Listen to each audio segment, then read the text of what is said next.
time to look at the enemy. Look in the mirror if he is no friend to me. It's not working out, maybe it's the chemistry. It's time to break up so I can make a better me.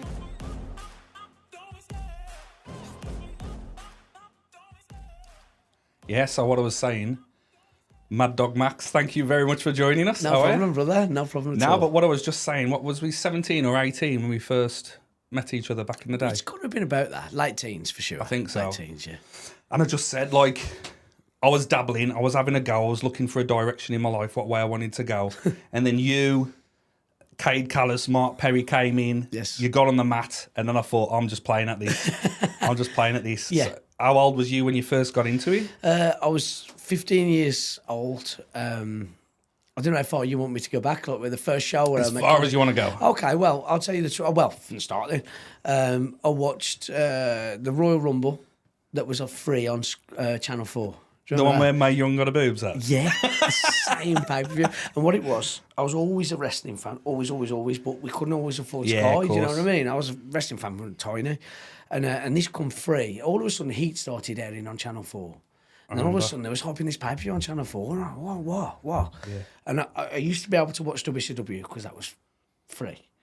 And there was this angle, and they'd recap Raw and SmackDown on Heat, wouldn't they? Yeah. And Mankind took his mask off, and I went, okay, now that's Cactus Jack, I know who he is, you know. And it really hooked me in. I would have been 15, and I begged my mum to be able to stay up till like from 1 o'clock. Yeah. I told her it finished at 2. Imagine if it was an hour. And when it finished at like 4, and she went, okay, you can watch it, but you better go to school the next day. I remember like hallucinating at school the next day. Yeah. But either way, what's Cactus Jack against Triple H?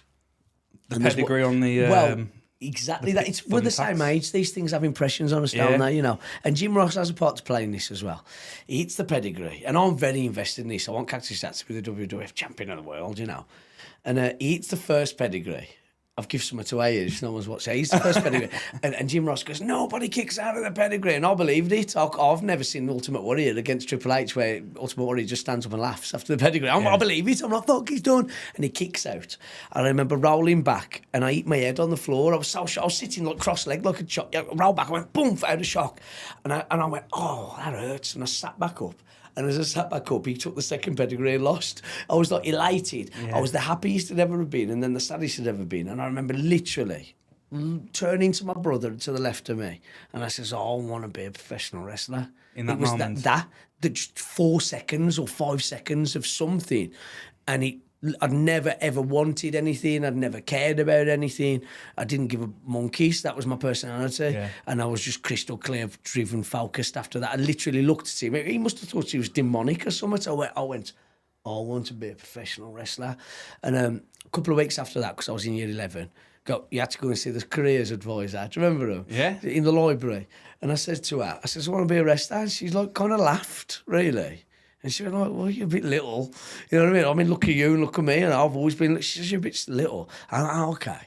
I went off and I printed Chavo Guerrero off. I printed Lash LaRue off. And I printed Rey Mysterio off the internet with the rights. And I went, well, That must have took you a few hours to print them off as well back in the day. Dial up internet. yeah. But I printed them off and I went back and I was almost like, fuck you. You know, I'm their size. I was a lot thinner. But I was so driven. I was ready to argue with teachers. I would never say boo to a goose till that minute. And she was like, yeah. And she helped me look. And there was only like, at the time, there was only like 3 wrestling schools in the whole of the country. There's 3 in every town now. It's easy to get in the job. One was in Kent, Amerlock, I think it was. One was up north. One was, it was all far away. But this NWA Amerlock, who was in Kent, I was obsessed, so I just went on the website and looked at it over and over. And it said the commissioner was a World of Sport wrestler called Steve Logan, and it said he was from Birmingham. No way. And I was like, well, can he teach me how to wrestle then? You know what I mean? My cogs are ticking in. I'm so desperate to get in the job. Side story, I found out Pat Roach had a scrapyard in Birmingham. So I went there first. I was like, can you tell me how to be a wrestler? And he kind of did the same At laugh. the scrapyard? Yeah, just turned up there, stalked him. And a bit like the teacher, he kind of giggled at me as if to say you're a bit little. And bless him, he didn't have to do this. He took 40 minutes out of his time and he went in his own little gym and taught me how to lift some weights. He didn't have to do that. And he says, put a load of weight on and like, maybe you'll get in the job. He never said he'd get me in the job, you know what I mean? So I started going to the gym. And my uncle was a proper bodybuilder as well. So I started, after that one gym session, I'm more than my uncle. He started taking me to the gym. Did you in Walsall? When my uncle took me? Yeah. It was in Willenhall. It was in Willenhall. I think he took me to the arena gym and the Willenhall gym as well. There was 2 big guns in Willenhall at the time. And he'd take me there because that's where he trained. But in the meantime, I was stalking Steve Logan and I found out he had a Thai boxing school in Penny Bar. And I sent him a letter, blah, blah, blah, I want to be a professional wrestler. Like a CV and all this. I was just so obsessed. And he ripped back, clever promoter here. He ripped back, well, as it happens, I have a professional wrestling show in 2 months that I'm promoting at Darlaston Town Hall. If you'd like to come along and buy a ticket, he was just selling tickets. If you'd like to come along, if you'd like to buy a ticket and come along and meet me, I'd love to speak to you about what you've just bothered me about. Okay, sound. When I brought a ticket, again, he had a news agency in Darlaston High Street selling the ticket, so I went down King's News or something like that. When I brought the ticket, me and my brother went, but I think I was telling you earlier, I put my dad's suit on. He was about 3 sizes too big, and I took my little maroon record of achievement. Record of achievement, to me, it was a job. I wanted to do it as a job. That was always what I didn't want to... I bet you left a good impression now. Well, left a good impression. This is it. There's several stories that aim into that, really. But yeah, I was shook his hand, and I was deadly serious about it, and he says, well, I've got a seminar in a month. Everything was always in a month with Steve. I was so impatient. I was like, I've got to do it now. I've got to do it yesterday. Yeah. He said, I've got a seminar in a month. There'll be 20 or 30 of you. And the best 4 or 3, I'll let join my gym. I was, oh, fucking hell, I've got to work hard. Like, I was really crap at PE. Yeah. Crap. And I've since learned it's because I didn't care, and I'll tell you why in a minute. But I was like, all right, fuck it, I'll do it. Carried on going to the gym for the month with my uncle. Went to this seminar, 30 quid. But it was when like Rock and Austin was at the height of their powers. So wrestling was very popular. There was 30 people waiting to get in this room to have a crack at wrestling. And in my head, I had 2 personalities screaming at me. The first personality was saying, you can't jump, you can't run, you're 5'6", you're going to be crap. The other personality was the same person that hit his head on the floor and says, I want to be a professional wrestler. I was rowing with myself in my head and I thought, I'll do this. How many of that 30 lasted that session, would you say? Well, I don't know, but out the 30, 2 of us ended up being wrestlers. Yeah. And there's 2 of us, I'm the only one still here, but he's a dear friend, the other lad. Yeah. Only 4 of us. I think 4 of us got invited back. 2 of us went back, but I don't get invited back. I'm telling you, it's great. This is. So we done it, and he did like challenges, and like kick pads, what the Thai boxers kicks, Thai boxing team. He'd put like kick pads to like waist height, and he'd teach us what a crossbody was, or what does he call it, a diver cross, as the British wrestlers call it. Run, do a crossbody. And sorry, I've just hit the mic. I'm gonna do that. Yeah, you're right. My hands are going. And every time he put a new pad on. So it was getting higher and higher. And I was desperate to win this. But I can't do the high jump, I can't do the long jump, I'm crap at football, I'm crap at swimming, sink, But for some reason, I was second best, I nearly won. And I realised, because I cared about wrestling, I could do it. That's it. And I was athletic, I just never knew I was athletic. I never knew I was athletic. But because this was the first thing in any kind of sports that I cared about, I could do it. And I was, without blowing my own horn, I was all right. Like I said, I come second best. But if that was like long jump at school, I'd come last. Do you know what I'm saying? Yeah. So like I thought, I've got something here. And Steve says, right, those of you that are successful, I'll write to you. And he did. He wrote I'll write to him, he wrote to me. Email was about them, but nobody really did it. Yeah. You just got like spam about Viagra. Everyone emails now. All right, no, I ain't. My dad did. AOL. But like we wrote to each other, and he says, I'll write to you. And I remember thinking, it's too late. I can't wait for you to write to me. What if you don't write to me? And that was on a Sunday. And his classes were always Sunday afternoons at 2:00. There was a poster at the gym, so I clocked it. I was canny when it come to wrestling, not when it come to anything else. And I thought, well, let's teach him wrestling at 2:00 next week. I'll just turn up. What's he going to do? And it was my birthday as well. My 16th birthday the next Sunday. So I turned up in my training gear. And it was £16 a month to train back then. And I had my 16 quid in my pocket, burning hole in my pocket, because I'd love some Dr. Pepper and some crisps. It's 16 quid in my pocket. And he says, what are you doing here? He says, you're not supposed to join till I write to you. And then he let slip. He says, but you have passed. I thought, yes. And I said, I've got 16 quid, because this is I want to make money, don't I? Yeah. Put it on the table. I went, it's my 16th birthday. And he went, go on then. And that was it. That's how I joined. Fortune favours the brave, doesn't it? Yeah, but it was the only time I was ever brave because it was wrestling. Yeah. But I had it hard in that I didn't start with new beginners. I had to wrestle the lads who had already wrestled, but I wouldn't change it. I lasted as long as football as I did just because I was stubborn, really. Everyone told me I was shit. I was never going to make it. So I thought, fuck this, I'm going to show you what I'm about. And I kept going and I kept going. And before I knew it, 20 years later, I've been lingering in the game. But what was so you fell in love with it, watching it, pro wrestling. Let's talk about the illusion, the art form. Okay. What did you see? Was you prepared to get punched in the face? Was you prepared to... Yeah, absolutely. Yeah, you thought you were going to go out there, fight, have a scrap. Yeah, absolutely. Well, before Cactus Jack and all that, I think everybody loves wrestling as a kid. Falls out with it for a little bit in adolescence and then refinds it again. Yeah. That was my refinding it. My favourite... I'm going off on a tangent now. You've got to tell me. My favourite when I was 5, 6, 7, 8, whatever, was Bret Hart. And I distinctively remember the first time I ever saw him. So walk into the ring and he had tights and trunks on top of his tights. And I thought, that's like Superman. Yeah. I literally, because I'm mad, like I said, I've noticed your comics. I'm mad into superheroes. I've got the Watchmen tattooed on me. I've got the X-Men tattooed logo here. I love comics, I always have. And I distinctively saw his trunks out for his tights. And that sounds silly. But I was like, that's like Superman. Is he a superhero? You know, you think 4 sentences in half a second in your head. And I literally compared Bret Hart to a superhero. Then he got in the ring and it was just art. I was transmogrified. I was obsessed with it. And funny enough, I'll go off on one here. I love Bret and blah, blah, blah. And a number of years later, it was Bret against Owen. Yeah. And Owen was lacing Bret in the face. Bam, bam, bam. And I was going to my dad, this is amazing. And my dad's a boxer, quite a good one when he in his youth. And he went, wrestling's fake. I went, what? Because Bret, he was the man to me. Yeah. And he went, he just punched him 9 times in the head and had a single bruise. And I stopped watching wrestling for 4 years because of that. Have you ever had a girlfriend cheat on you? I felt like...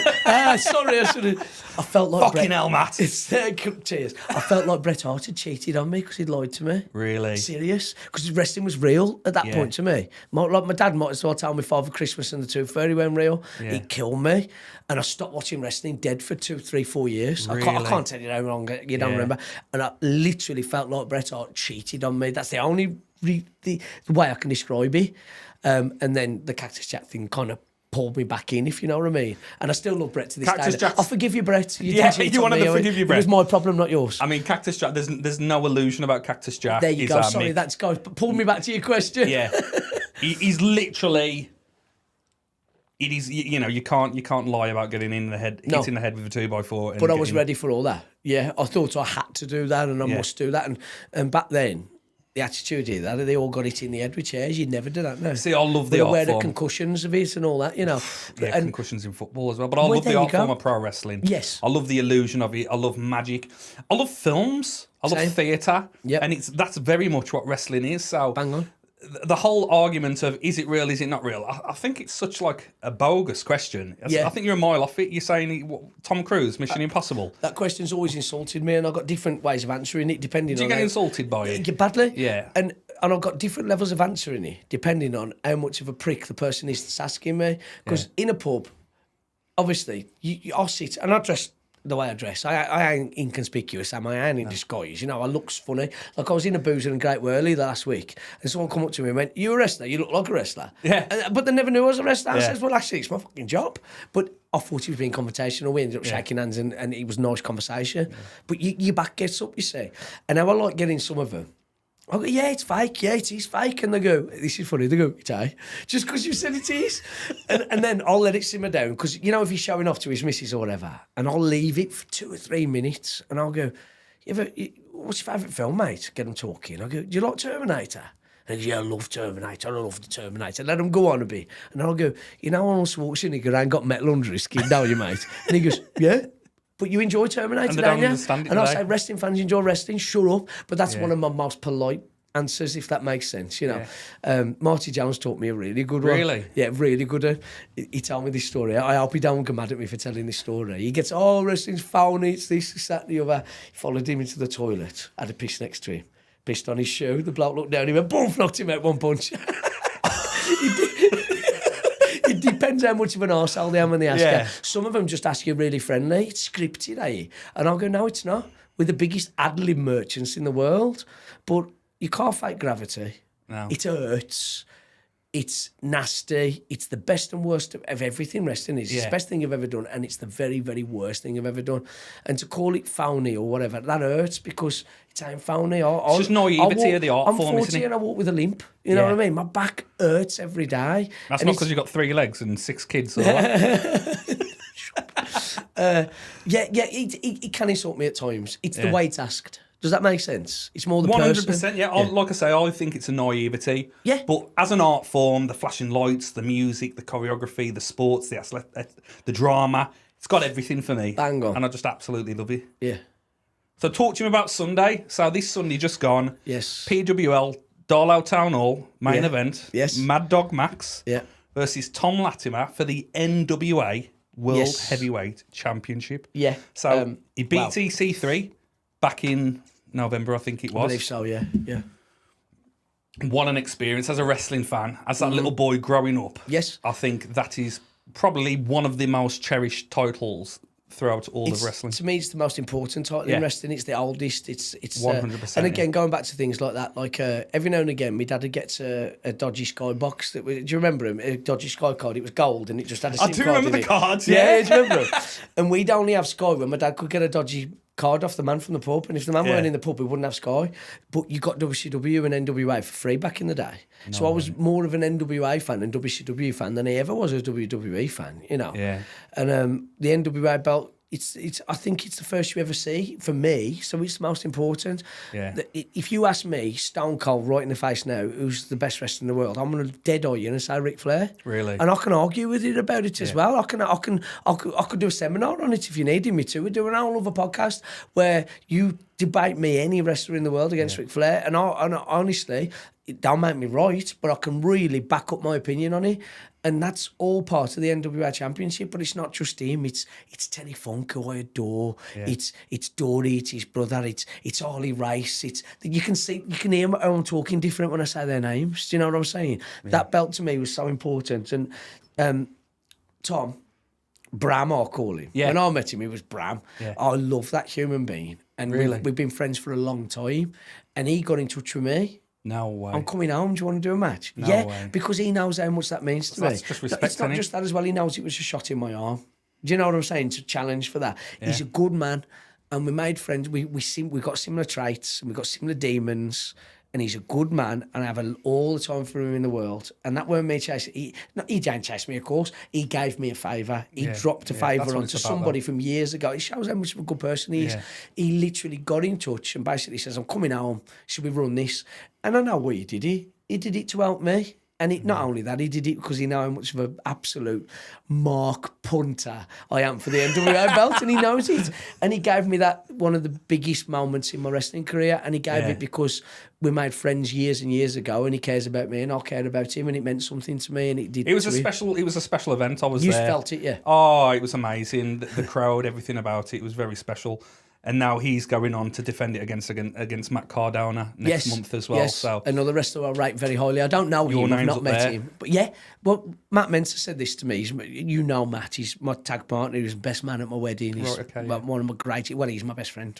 That is he. yeah, And he sent me this lovely text after the match, and he says, "Your name's in the history books now." yeah. He says, you've challenged for the world's heavyweight championship. Look, when Ric Flair went to the WWE with the belt, they used to call him the real world champion. Do you know what I'm saying? Like, it's got certain perceptions on it, and it's got certain tags on it. And me and him, very much like a lot of young wrestlers our age from our part of the world where we couldn't afford Sky, the NWA belt's the big deal. And I won't go into too much detail because Matt's a very, very private man. Yeah. And he don't talk lots.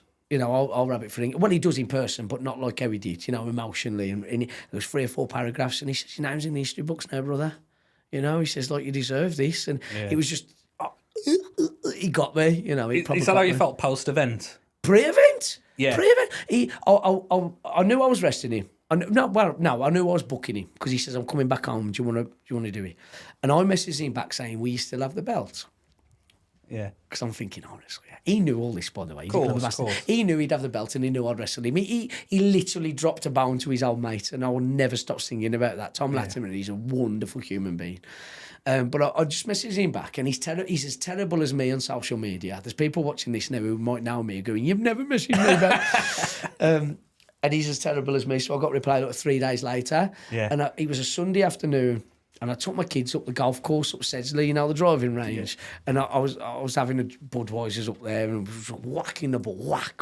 I was just having fun. I'm crap at golf, but I like it there. And we finished playing the golf, we put our gloves away, and he messaged me, "Yeah, it's for the belt." I just started crying. Really? Uncontrollably, emotionally crying. And my kids was like, "What's wrong?" I was like, "Nothing's wrong, Daddy's very happy." Tears. It was other than maybe one or two little moments within my career, which I can maybe tell you about or maybe not. It was the most important thing going, and it meant so much to me. And I cried my eyes out. You've and worked a long time for it? That was just on him saying, "Yeah, it's for the belt." Just 3 or 4 words. Yeah. "Kiss, love you, brother." That's it, you know.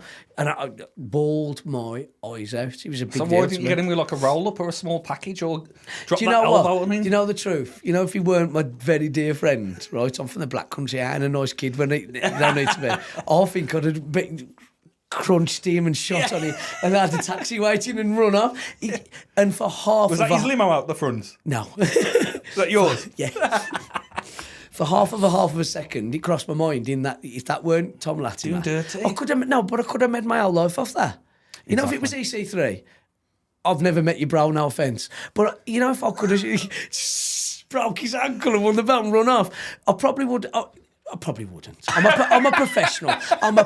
I wouldn't. But it would have crossed my mind. I love that you're saying it though. You've got to get but it would carried have away. crossed my mind more than half of a second. Yeah. Because it was Tom, I would never have done it. Yeah. But I still thought, how funny would it be if there was a taxi waiting outside and I'd run off with it? But I would never do that. Also, he's an hard bastard. He'd probably knock my head off. But like, you know, if there was a chance, you know, if it was on like, you know, ham and egg for 4 minutes, maybe it'd have crossed my mind. But like, he's got abs on abs, hasn't he? Abs on it. But it's not just that as well. He's a cool customer. You wouldn't want to mess with him in a bar. You know what I mean? He's a good man.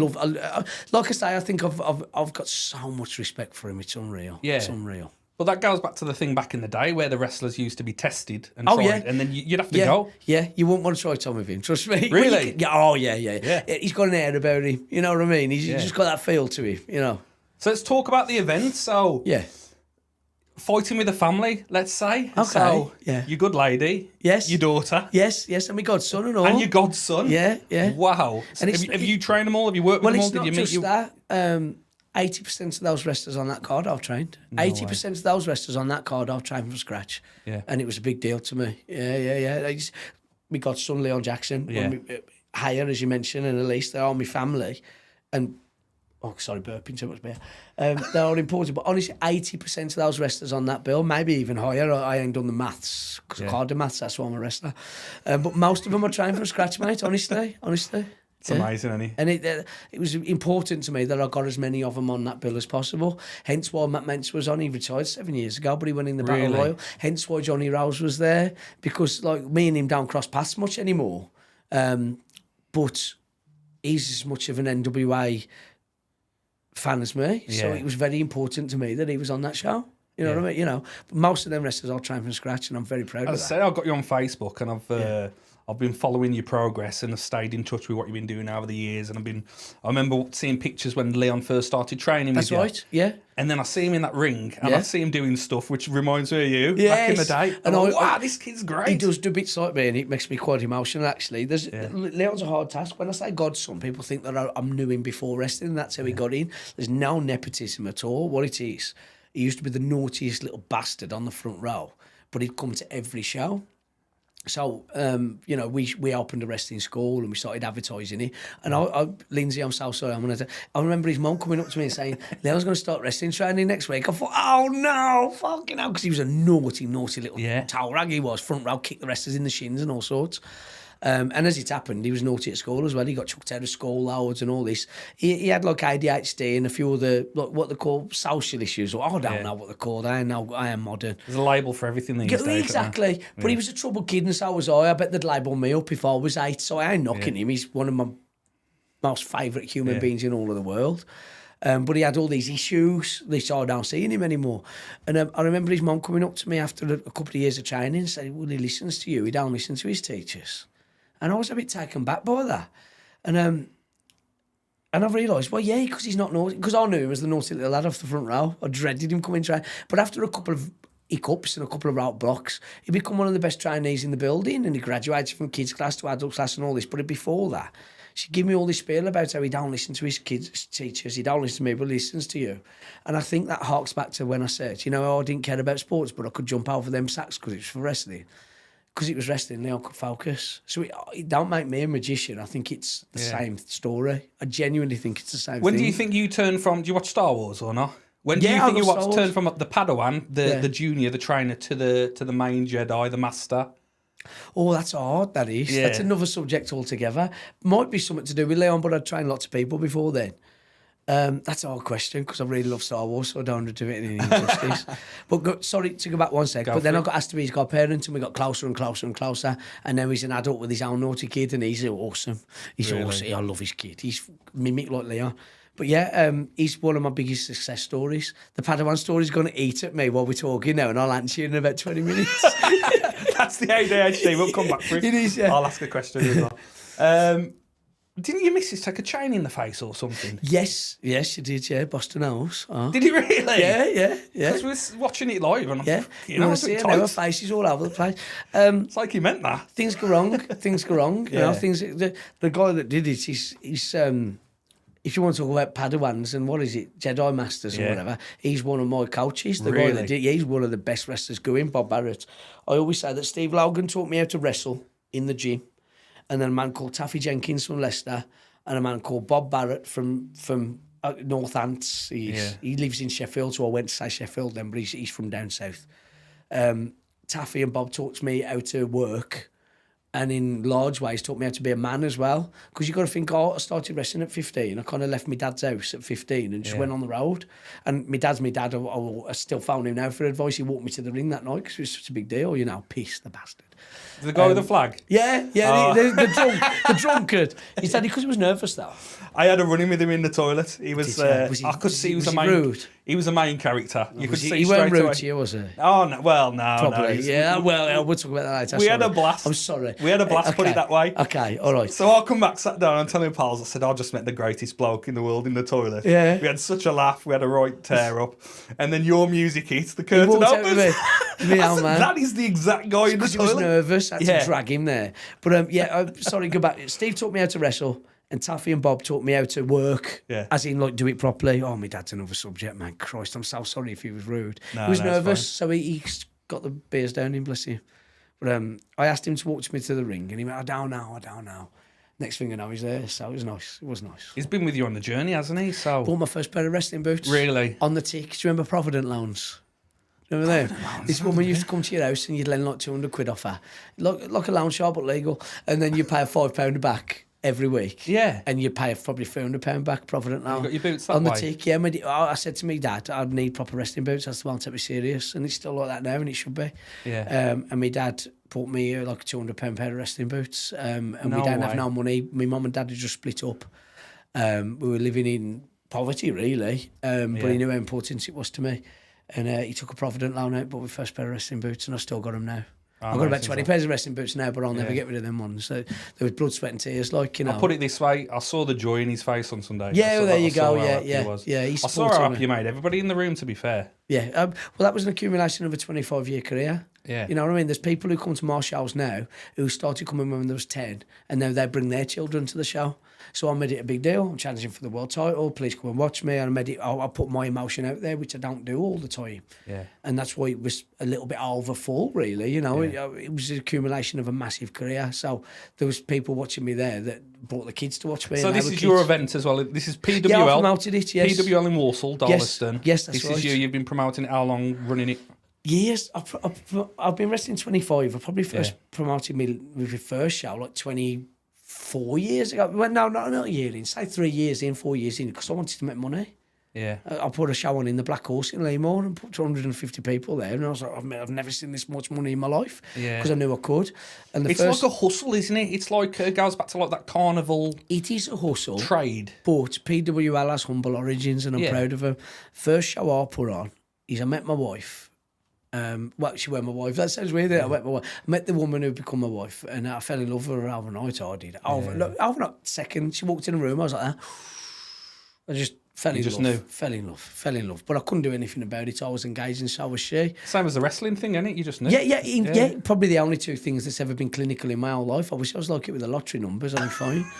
But I couldn't do anything about it. She was in a relationship, and so was I. When she walked past me, everything stopped. It was like everything went in slow motion. If there was dust in the air, I could almost see it freeze. I'm like, this sounds silly, but it is. And anyway, she was on the outs with her chap. I was on the outs with my missus, and she was talking about Christmas and worrying about Christmas and all this stuff. And she said she wanted to buy 2 bikes for her 2 daughters. And I put a show on at the Shepwell Green Club in Walsall. Me and my best mate, Matt Mensa, put it on. And I told him, I said, there's this wench. I says, I really think a lot of her. And she's worrying about Christmas and all this, and it was a worry. And I says, I'm going to get her the money. And she went, how are you getting the money? You're skint. And I was skint. Yeah. All our money went on alcohol. I says, I know, but we can put a show on. And he was like, go on then. And we've got these posters printed out and we put a show on. And we called in favours. A mate from Bristol done the ring. And we got all lads to wrestle who we know would wrestle for us for pennies instead of pounds, if you know what I mean. Like mates we knew and loved. And I remember getting all the money, counting it, and just giving it to her the next day. I went, I'll get the bikes. And, and I didn't tell her how I'd done it or why I'd done it or anything like that, But, like, I was, boom. That's the first ever PWL show. And you know what's called PWL? Because I put Pro Wrestling Live on the poster, and these internet people says, PWL, we've got a show in Will. I was like, what's PWL? Are they running a show against me? I'm running a show. Is that right? Yeah, it's because I put Pro Wrestling Live on the poster. I didn't care about a wrestling promotion name because I never wanted to be a promoter. I just did it when I needed a bit of cash. And how many years later have you been promoting? I think I promoted my first show in the Black Horse when I've been wrestling for 3 years. So 22 years. 22 years. Yeah. Are there some name dropping you've had? Go on. Tatanka. Yes, great man. Hacksaw Jim Duggan. Wonderful human being. Marty Jannetty. Love him. Piece head, but I love him. Really? Piece artist, love him. You can tell and me so some am I, stories so about that's why I love him. X-Pac as well. X-Pac was cool. Yeah. I didn't connect personally with X-Pac, but he was a very Was he going through his demons? No, he was very professional. It's just that some guys, it was a job, and some guys I had little moments with. There's not a knock on X-Pac. He was some a guys massive, come to enjoy it and everything about it. Yeah, I'm not sorry. I work. misworded that. It's only because I got on so much with Jim Duggan and so much with Stanker. There's nothing nasty. X-Pac was an absolute professional. I ain't got a bad word to say about him. He just come in, done his job. I went home, he went home. And he was amazing. Oh, that weren't a knock. He sounded like a knock, didn't it? I didn't mean that. Not really. There's plenty I can knock. X-Pac ain't one of them. No. But my first event was at the NEC. I must have been 7 or 6. And Hacksaw Jim Duggan was why I kind of fell in love with wrestling. Oh, Duggan was good, man. He come out with his 2x4. He got in the ring, then got out the ring. Yeah. And then it went dong, and Taker come out. Nice, okay. And I was like, this is supernatural. Yeah. Like, you know what I mean? The hair on your arms. Yeah, man. The whole energy in the room lifts. I think the Legion of Doom, the Road Warriors was on the event. I'll tell you a quick hot shot Jim Duggan story if you want to read it. 2, if you don't mind. The first one's really good. I tagged with Duggan because it was a big deal to me because same as you, we're the same age. He was massive when he was like the number 2 babyface under Hogan for a long time. Yeah. And I put us against Blondie Barrett, Bob, who I've referenced, and who's been wrestling forever, world sport, all over the world, and another veteran called Keith Myatt from Stoke. They're both veterans. Yeah. And if I've been wrestling forever, if you take my years out of it, their combined years in the ring, I think it was 113 years or something like that. And I've been wrestling for a long time at the time, and I just got to shut up and listen to them, and it was one of the best matches ever. We didn't even plan the bout. So, kayfabe, so, we've already spoke about that. We just spoke about life backstage. It was just 3 very experienced wrestlers and me sitting backstage chatting in the breeze. And while their music played, Duggan goes, "Oh God, what are we gonna do?" And we quickly put a finish together and get in the ring and do it. It was amazing. And I'll tell you something. This is the second Duggan story. Phenomenal. We were talking about his career and stuff like that. And you know the era that me and you love because that's our age, right? He says, "I was lucky to be the drummer in that band." And we all went, "What?" And he says, "I'm still here now, 30 years later, 40 years later, what it is, making a living. I'm here in your town, Russell, making a living. And he says, because I was in the best rock and roll band in the band in the land. It was like, what do you mean? And he says, Hulk Hogan was the lead singer. Ric Flair was the lead guitarist. I think he said DiBiase was the rhythm guitarist. Yeah. He named someone else as Jack the Snake's the bass player, he said. And he says, and I was the drummer. And he says, by being the drummer in the best band in the land, I'm still making a living. And there's two things I took from Piper that. had to be in there as well, I think, Piper was, I think there was maybe 4 guitars. I don't know what it was. Do you know what I mean? It's a big band. What it is. Yeah. It is. It's that era. Yeah. But I thought, A, what a cool way of describing it. And B, how humble. Because he says, well, I'm just a drummer. And he says, but being that drummer, I've fed my kids. I'm still, and it was one of the most profound, coolest things I've ever heard. I was like, wow. Do you ask for advice from people like that or not? I never used to. Was it classed as rude? I was never. It's not rude. We were always like told, don't be a punter, as in a fan. Don't be a mark, as in a fan. Don't. And now I just think, I want pictures to show my grandkids. Yeah. If I weren't a fan, I would have left it long ago because I'm rich. I pay my bills, but I'm rich. I'd have left wrestling long ago. My back kills, my knees kill. I'm here because I love wrestling. So no, I will ask questions and I will talk to them. But yeah, veterans, I will ask them. What's your side hustle that you do full time? I don't. You don't do I anything? don't to promote shows. That's it. So you live it then? It's the promoting, yeah. I have took day jobs throughout my career. I took a knee injury and that's how I met my wife because I took a day job and my company brought her company out. Really? But that was 2 years. I was supposed to do 6 months, but the money was so good I stayed and I stayed and I stayed. And then I got a good offer to go and wrestle abroad and that company didn't want me to go abroad for 2 or 3 weeks and I did it, come back and just wrestled more. And I took another job injured and I had a job recently, but it's all out of, if I'm injured, I can't get to the ring. And before COVID, I used to promote 2 or 3 shows a week. Yeah. You know, promoting. People say, are you a wrestler full time? And I say, no, my full-time job is putting posters up. I'm a full-time poster putter upper. You know, then we put the circus posters up. Yeah. That's my real job. I put wrestling posters up. And they are time. everywhere. I see them everywhere. There you go. That's my real job. I was on the toilet the other day. One was on the back of the door. I thought, how the fuck's he got in here? Mate, you've got to get her. Steve Logan tricks. I get flyers, right? And I go into W.H. Smith and I drop them in all the WA magazines. Yeah. Yeah. Fly for more show.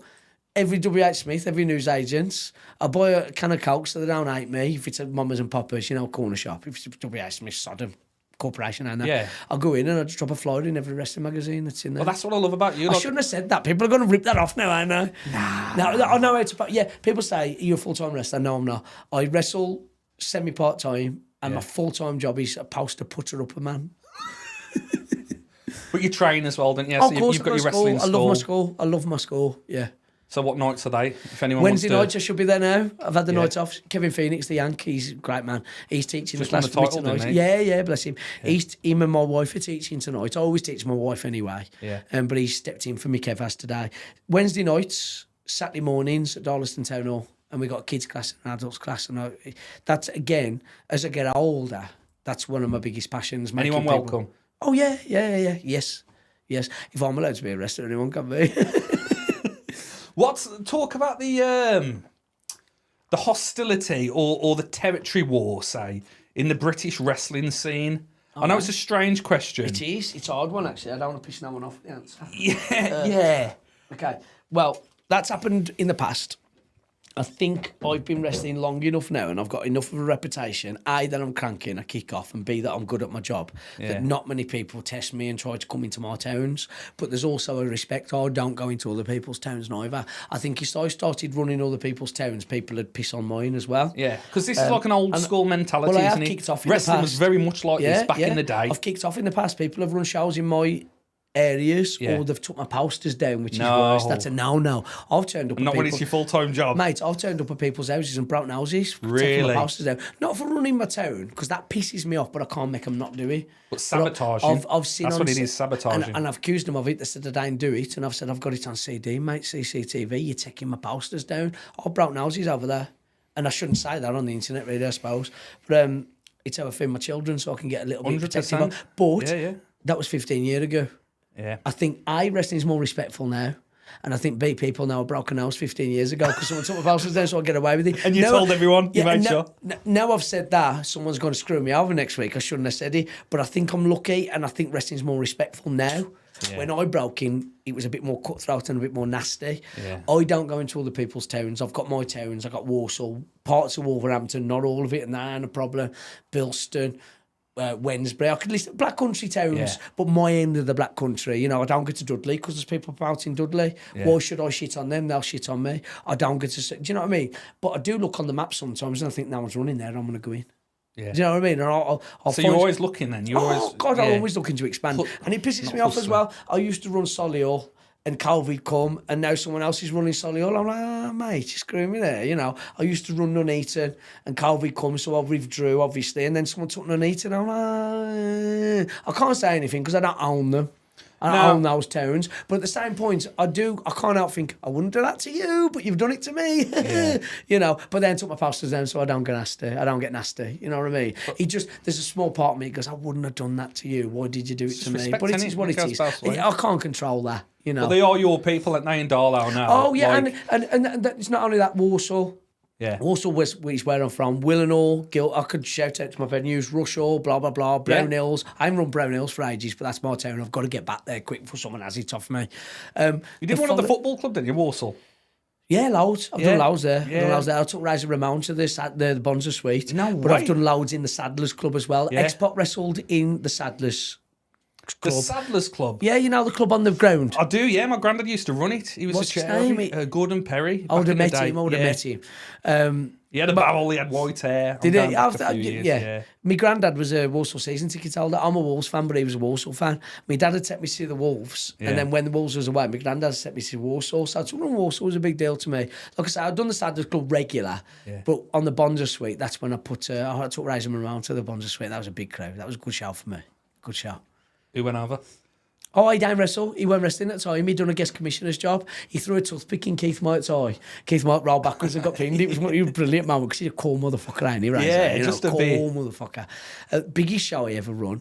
I run Willenhall Baths. Willenhall, the town. Yeah. Used to be wrestling weekly there.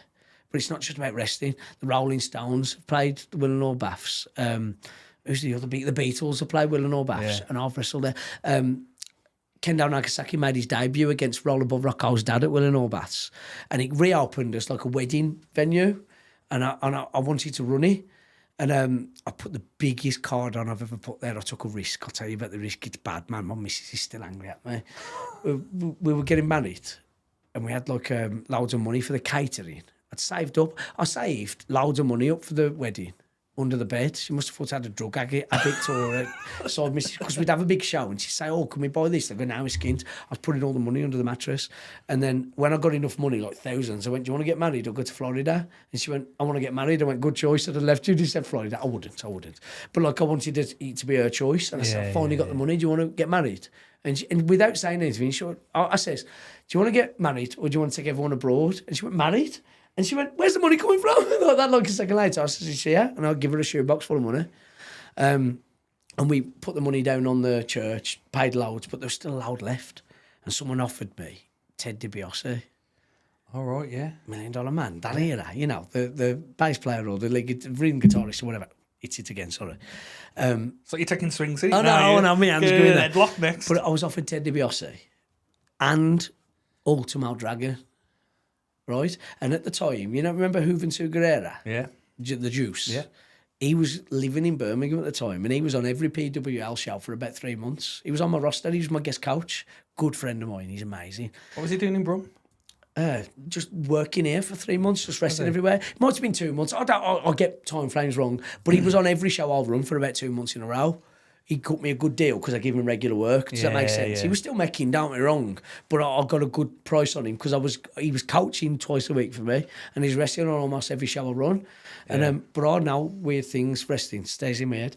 WCW Thunder, the first ever main event of WCW was the Juice, Juventud Guerrera against Ultimo Dragon. Was that the first main event? First main event of WCW Thunder. Yep.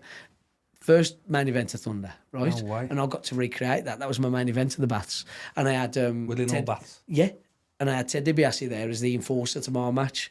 And God, he put the villain. He managed me and Marty, his tag partner, against two villains. And their manager, he punched him. He got involved physically, even though he was retired. And I just remember he put the $1 Million Dream on the villain, on his opposite manager, and he grabbed a pound note and put it down his throat.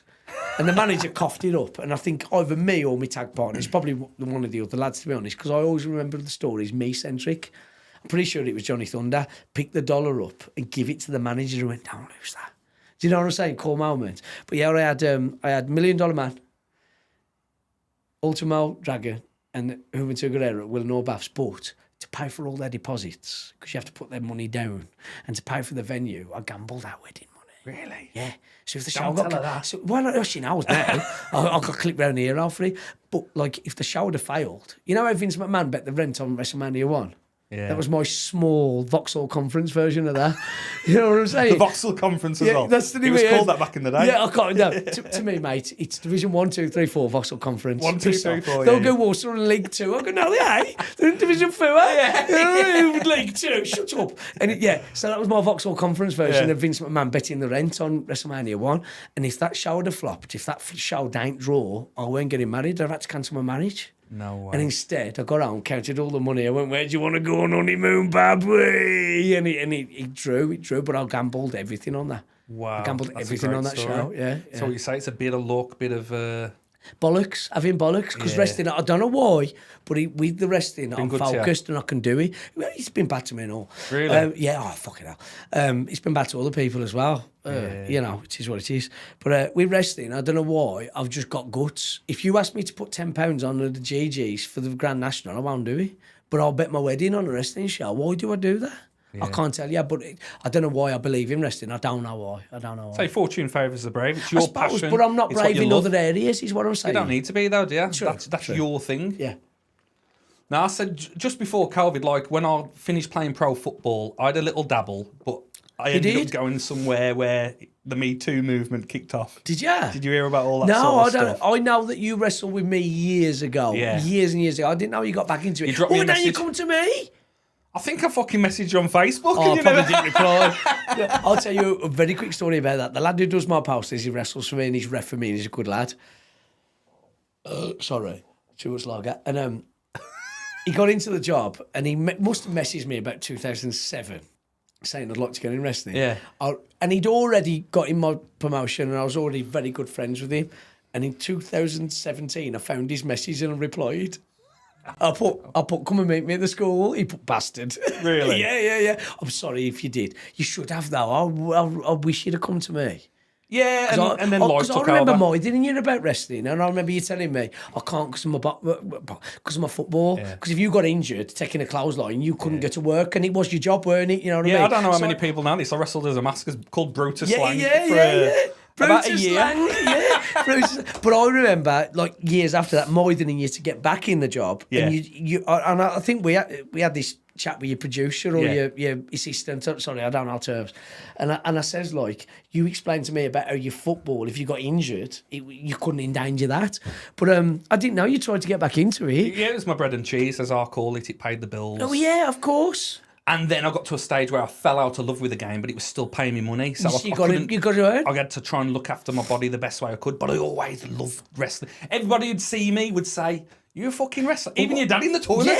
He was like, "Fucking hell." What did I say to you when I come here? Yeah. I said, "You're still big and massive." You know what I mean? I think you should. I think you should. 6'4", 22 stone. So I say, I'll put you on spot on your podcast when you come in. Then you ain't playing football no more, have you? No, I'm not. No. And you got loads of followers. It'll draw a crowd. Hey, come on. I mean, serious, tag with me. I'll tag with you. You know, if it was just one more match. I don't fancy being choked out by you though. Nah, none of that. We'll be up ours, man. Just one more match. Why don't you do it? Yeah, how old's your son? He's 12, yeah. Would he like to watch you wrestle? Yeah, we'd love it. See how I've psychologically got you there. I'm good at this, I know. I'd love it. Do we? Do one more? Set it up then. Set it up. You got to come and train. You got to come and knock the rust off. Yeah, yeah. I'm not a blag. I can still do some not a crazy blag. shit. I can still do some shit. Yeah. Yeah, that's what I was saying. You was always very athletic. Yeah, I remember. I was talking to your man here. You were very athletic, and I wanted you to carry your time. Get me on the top rope for that leg drop, mate. Can you still do it? Take it. I don't know. I won't tell the story. No. No, I won't. But I think you should do one more match. There you go. Look at the size of you, man. No, I'd love to be fair. On the spot. No, I'd love to. I would love to. Consider it. Yeah, you set something. Let's talk afterwards, and we'll see what the crack is. But I ain't going to keep up with you, am I? Don't matter. Who cares about that? You do your bit. You know what I mean? I remember back in the day, you was doing your neck rolls on the mat. And I still do that, bridges and all that, You know what it was? So I was training. But you got to think, and I don't mean it's horrible at all, you've had your career. Your football. You know how dedicated you was at your football? Yeah. And I don't think you've ever played in the Premiership, have you? Do you know what I'm saying? I'm the equivalent of wrestling of you. It's always paid my bills. I am rich. So, like, you can understand me. Interesting point, do you get me? Yeah, I'm your equivalent of wrestling. I've never been famous. Like, I call myself, because people say, you am, because I have to sign autographs when I go to a christening. This is what I call myself. I'm a highly localised Z-list celebrity. That's what I call myself. Because in about 4 postcodes, I'm a Z-list celebrity. I ain't even seen highly localised Z-list celebrity. But the truth is, I've wrestled for 25 years. I've dedicated my life to it, and I'm good at it. Yeah. You can tell that about football. That is exactly what I say. Yeah, you get what I'm saying. But you've consistently made your living off your football. I've consistently paid my bills and fed my children off wrestling. People always say, "What's the proudest thing you've done in the game?" I'll say the longevity. I've been over 20 years in the game. I love that you said that. Yeah. Yes, same. I've always been there. I've always showed up, showed out. Yeah. I've always been, the leader at the front line. I've always scored the winning goal. I've always, Boom. And it's Look only at me really that on Sunday. Yeah. More kids behind me, more lads behind me in the main events against Bro. Do you get what I'm saying? You're the football me. I'm not going to lie, like, I was telling Will, like, when that Battle Royal was going on, I was like, I wish my music could eat. Exactly. That's what I'm telling you. I love to come out. Every wrestler, even a wrestler with one leg, even a wrestler with diabetes or whatever, every wrestler's got one last match in them. That's how they feel. But you have, because you've got your health. So you know what it is with you? You love it. You love it and you live it. You live it and you love it. So look at the state of me. I'm just, it's in my DNA now. Yeah. Does that make sense? Yeah. I think I told you off camera. Sorry, I've just knocked that again. I want to put it back because it bothers me. I told you off camera, I was boozing in Chesley now. I was bored, I took the kids out. Did a pub crawl around Willenhall. Good dad, I know. We went out for a carvery. I think I seen your posts when you did this. We went out for a carvery, and the pub that we went to weren't doing a carvery. I went, kids, you want some scratchings and a pub crawl? They went, yeah. I was like, I love you. When we did pub crawl, and I was like, there's no gigs in Willenhall. And Yam Yam Elvis? Yeah. I love him. And he was in Chesley Nye. Next thing I knew, pissed. I was in an Uber up to Chesley Nye.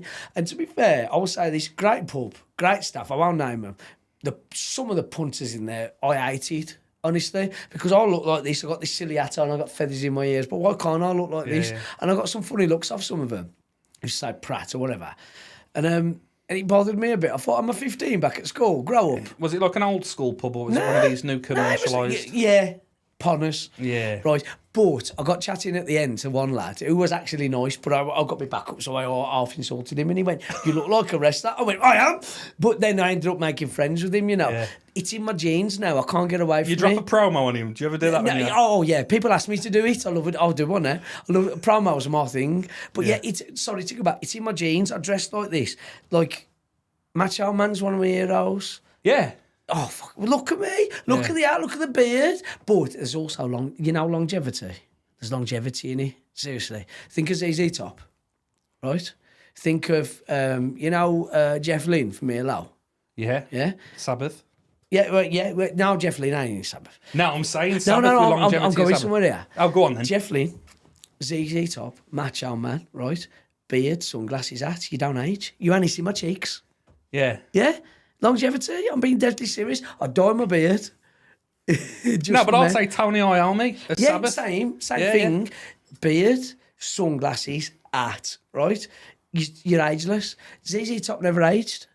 I know, yeah. Jeff Lynne, same thing. He don't wear a hat as well. Yeah. He don't wear the beard, but he had the stubble. Yeah. It makes you timeless. It makes you timeless. Because I'm very aware I'm getting on now. I'm 40, and in wrestling terms, that makes me old. But I ain't never giving up wrestling. So I've got to keep up with 20-year-olds, 22-year-olds, 30-year-olds. Fuck them. I'll go to the gym every day, even though I like a drink, right? Yeah, it's true. But I dye my beard, I wear my glasses, I wear my hat, and this look here is ageless. Does that make sense? All you see is my cheeks. And modesty as well, you got that? That is modest though, because I'm telling you, I'm covering my faults. No, but I want to Does that touch on make that. sense? But you Does do that make sense? I reinvent am yourself. bragging. You do reinvent yourself, don't but you? I am bragging there. I'm telling you how I cover up my faults. Yeah. If that makes sense. Sorry, go on. No, but like, so reinventing yourself. So like, whether it's a catchphrase, Yeah. or whatever, music, Yes. finishers. Yes, you have to change because, and again, we spoke about this off camera, so I'm sorry if I'm boring you. No, go for it. So I asked you. Yeah, I want it on nice. camera. Nice. A lot of wrestlers, they're here for a hiccup or they're here for a holiday. In these 25 years, I have seen people come and I've seen people go. To the point now, when someone pisses me off, right? When someone pisses me off, I think you'll be gone in a year. You're a punner. And Can you tell when they walk in or Fuck not? yeah. By the way they breathe, by the way they walk, I can tell. And I used to kick off with them. There's even famous wrestlers. I've gone outside on the garden, you prick, and all this. I could tell you great stories on air or off air, but on air I'd beep the names, like, you know. I've had rows with them. And I'm a lifer, I'm going to be here forever. Yeah, do you know what I'm saying? Yeah. And yeah, I can tell the ones that will last. But because they're here for 3 years, they have one pair of trunks, one pair of boots, and one look, and that's all of them. But because I've done it 25 years, every 2 or 3 years, I have to change who I am. Yeah. Not completely, just a tweak. Just imagine it like a dial, and you turn it 2 degrees, then 2 degrees. Think of Undertaker. First, he wore the grey bits. Then he wore the purple bits. Yeah. Then he wore something else. Then he had a cape. Then he had the silly hair. Then he had this. Yeah, the then Phantom Mask. Yeah, all that shit. And that was yeah. because of an injury, but it made him look different. Then he was the Ministry. Then he was a badass. Then he was old school again. Then he had the hat again. Blah, blah. Sorry. He changed all the time. Jericho, you touched on when we were talking off camera. These guys that do it forever, they have to constantly change. And again, they're Champions League on Vauxhall Conference. But my crowd still follow me, everything I do. I told you earlier, I have people that come and watch me now. They were 10 when they first watched me, and now they bring their kids to my shows. I can get boring for them. So I have to change. I mean, we laugh about me pipe. This has become my gimmick because I love Popeye. You know, the feathers in my ear, all of that kind of stuff.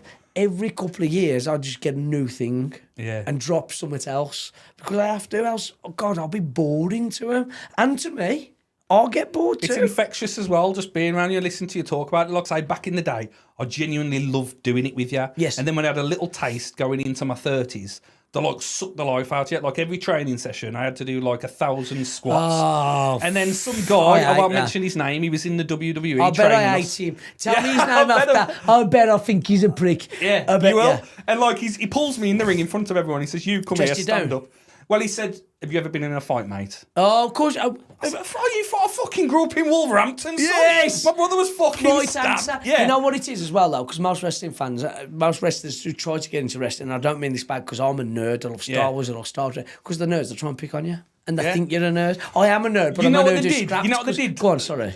They got us all around the ring. They made us climb up the turnbuckles and stand on the top and said, "Don't use your hands." I was the only one who could do it. And another guy who was trained for 2 years. Go back to the, have you had a fight, though? How did you react when you went Kosovo, dickhead? How did he you react? started dropping his jiu-jitsu. Of course he did. Yeah, he backtracked. Yeah. You know the 1,000 squats thing? That bothers me. I'll go back. It's just to blow you up, ain't he? No, it's not even that. It's tactical. Yeah. Right. If I met you do 1,000 squats, right? Easy. Yeah. Kills an hour. I'm doing a seminar. I've got to do 3 hours, right? That kills an hour, blowing you up, right? Then I'm going to take you to do a forward roll, but you can't do a forward roll. Guess why you can't do a forward roll? Because you've just done 1,000 squats. So then I can waste 20 minutes teaching you how to do a forward roll I knew that you could have done an hour before, right? Yeah. And then I'm going to dress you down because you've done that, because that makes me feel big because I'm a prick and I need to boost my own ego. Yeah. I despise that. This is what I say to my trainees, and I do it. I say, we do a 10-minute warm-up, stretch and warm-up, right? So you won't pull a muscle. I don't want you to pull a muscle when you're training with me. Yeah. But I tell them this, I've only got 90 minutes, 2 hours. I think 2 hours now. I used to 90 minutes. I've only got 2 hours for you. So I need to teach you as much resting as humanly possible. You're giving me 10 English pounds, right? And that costs most people an hour and a half to make or an hour to make. Yeah. I understand real world problems, right? That's an hour of their 40 hours labour they're giving to me. That's a big deal. I'm going to teach you as much professional wrestling as I possibly can for that £10, right? And I say to my trainees, we do a 10, 15-minute warm-up and I teach you how to wrestle. You get fit on your own time. Because if you cared about wrestling, you'll get the body, wouldn't you? If you care about wrestling, you'll squat. 100% now. It's a My psychology first point. tour to Japan, right? I did 400 squats a day in the lead up to that because I'd heard that was all fit. Yeah. Do you get what I'm saying? Yeah, There yeah. was, by the way. I said like there weren't. There was, but I did it because I cared. If you're 18 now and you come in my gym, you will get your pecs and you'll get your abs and you'll get your cardio in your own time. On my time that you're paying me for, I'm going to teach you how to wrestle.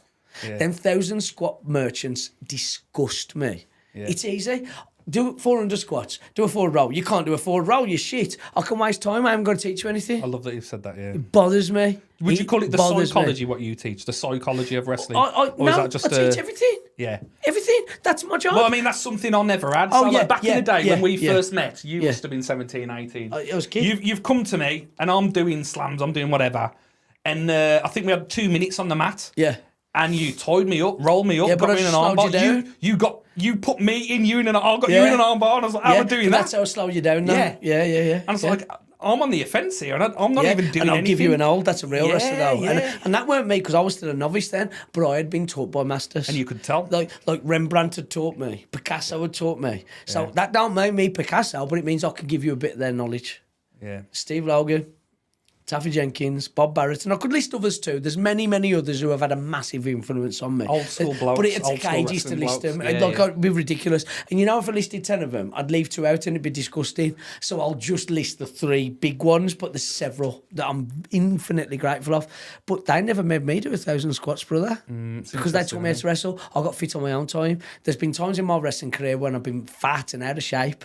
And there's been times when I'm fit and that's my job. But you know, when I was fat and out of shape, I got less work. Yeah. So it's in my interest to go to the gym in my own time. I hate the 1,000 squat merchants, mate. They make me feel sick. I'll stop saying it now because I'm so angry about it. No, that's right, and that's why I stopped because Yeah. I paid my dues in football, and I've done I'll call it Bollitics, playing the Bollitics. Politics? Oh, I'm Bollocks and nicking politics. that. Yeah, I'm politics. stealing that. Yeah, go for I'm it. taking that to wrestling. I've used it in football for years. I love it. And when I got to that wrestling scene again, I was back at fucking level 1. Having to play along. Yeah, but And I ain't got the patience for it's this. time for me, no. Yeah, I'll beat It's the time for shit me. out of every one of you in this room, and I don't want to. But you never would. I That's want to the learn point. the art form of it. That's if why you're I'm being here. asked if you can fight, maybe that's your answer. That's what you would say. Do you know what I'm Yeah. saying? Fuck off. Yeah. There's the con artists, and the worst thing is they're actually good wrestlers and they could teach you, but their egos won't let them. They'll make you do 500, 600, 700 squats first. They'll make you fuck up. They'll want to bully you. It makes them feel good because they were bullied when they got in. And let me tell you this: there was a time when I was that bully. Yeah. And it got to a point when I looked myself in the mirror and I says, am I only doing this because it was done to me? Because you're conditioned. I've been in wrestling since I was 15. I was indoctrinated in a way. The bad parts was with me too. Yeah. Does that make sense? I would kick off at people. But It's like I a got to a survival point, mechanism, isn't it? It happened to me. I must pass it down. Yeah. But then I got to a point where I looked myself in the mirror and I literally told myself, I'm only doing this because it was done to me. Yeah. I don't have to do it. I can actually be nice. And that kind of changed a lot. And that's when my score got much better. Yeah. And that's when I got happier too. Because I stopped replicating the bad people that did bad stuff to me. Oh, you fell asleep, so you've got to take your clothes off and run a mile. Why? Why have I got to do that? It's just fucking Why? weird, isn't it? Grow up, you fucking pervert. I'm 17. Yeah. What do you want to see my dick for? Same as the football thing back in the Yeah. dressing room. I had Yeah, to fight you get every it. day. It was called Yeah. Lights Out. It was called Squared Circle. You get it. There was weird fucking gay shit like Yeah. that going on all the Yeah. time. And then don't when get it me comes wrong. to me, I'm like, Yeah. I'm not shoving a bar of soap up anyone's ass. 'Cause it's No, just fucking no, weird. no. And you know, if you are homosexual, you shouldn't have that exposed to either. Yeah. Do you know what I'm saying? It's none of my business. But what I'm saying is that happened to me. Yeah. And I'll get to the point where I'm not paying that back. I'm going to pay the good stuff back. But that's Exactly. why I go, Steve Logan, Taffy Jenkins, Bob Barrett, because they only ever done good to me. Yeah. And because the bad people are louder, for the time That's I a listened good to point. them. And I literally got to a point, and it was when I started being a dad and a real dad and understanding that I was a dad, because you're not a dad overnight. This is the Look myself in the Padawan mirror. Jedi Master Yeah, thing. we're coming back to it, yeah. Fatherhood then, Yeah. that's what's done it. And I Yeah. weren't a good dad overnight. Yeah. Nobody is, I don't think. Most dads are terrible straight away because they put themselves under pressure and they compare themselves to their dad and all. But there's a point where you hit it and you go, oh, I'm responsible now, I've got to do it. Fatherhood, that's the Jedi bit. I went from Padawan to Jedi because I started understanding I was a dad. And I can't tell you when that was. It was a slow process, but there's your answer. Did it change how you perform in the ring or not? No, not performance teaching. Don't change my performance. My performance, I'm the same. I'm wild. I'm crazy. I'm me. What you get now, say if I'm at volume 2 now in the ring, the volume only goes to 10 and I'm 11 in the ring. Yeah. That's the best gimmicks. Just turn yourself up. No, but I was saying to Will, it was the same, like, you couldn't tell if you was in your late 20s, in your 30s. That's my job. And I'm putting you over now. Yeah, thank you. But, like, so when you say, like, you've got your gimmick and you've got your look, I won't call it a gimmick, whatever it is. Yeah, yeah. But, yeah, it's a testament to what you're doing out there. Mm. So what about your moveset? I ain't got one. How many moves did you see me do Sunday? 10 punch? I saw you. Slam? I saw you queuing up the elbow a few times. Yeah, but that was just all because I knew I was going to hit it later on.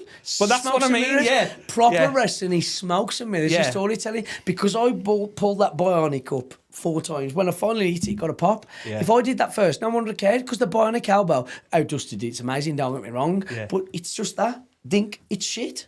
And he won the NWA title as well, didn't he? Of course he did. But you know that, Dink, you're just moving 5 inches, it's terrible. Dink. But I made it important, didn't I? Yeah. So did Dusty. Do you get what I mean by that? Yeah. To me, there was several tones in that match. I was calling back to my hero. You know the sleeper thing? That was Roddy Piper. Yeah. Because the sleeper went on for ages, didn't it? You know, the Dink, the promo at the end, forever, for Terry Funk. I just thought I'd eat some NWA notes that night. I just did that night for that thing. So you thought about this before the match or during the match? No, in the match. For instance, I'll give you one here.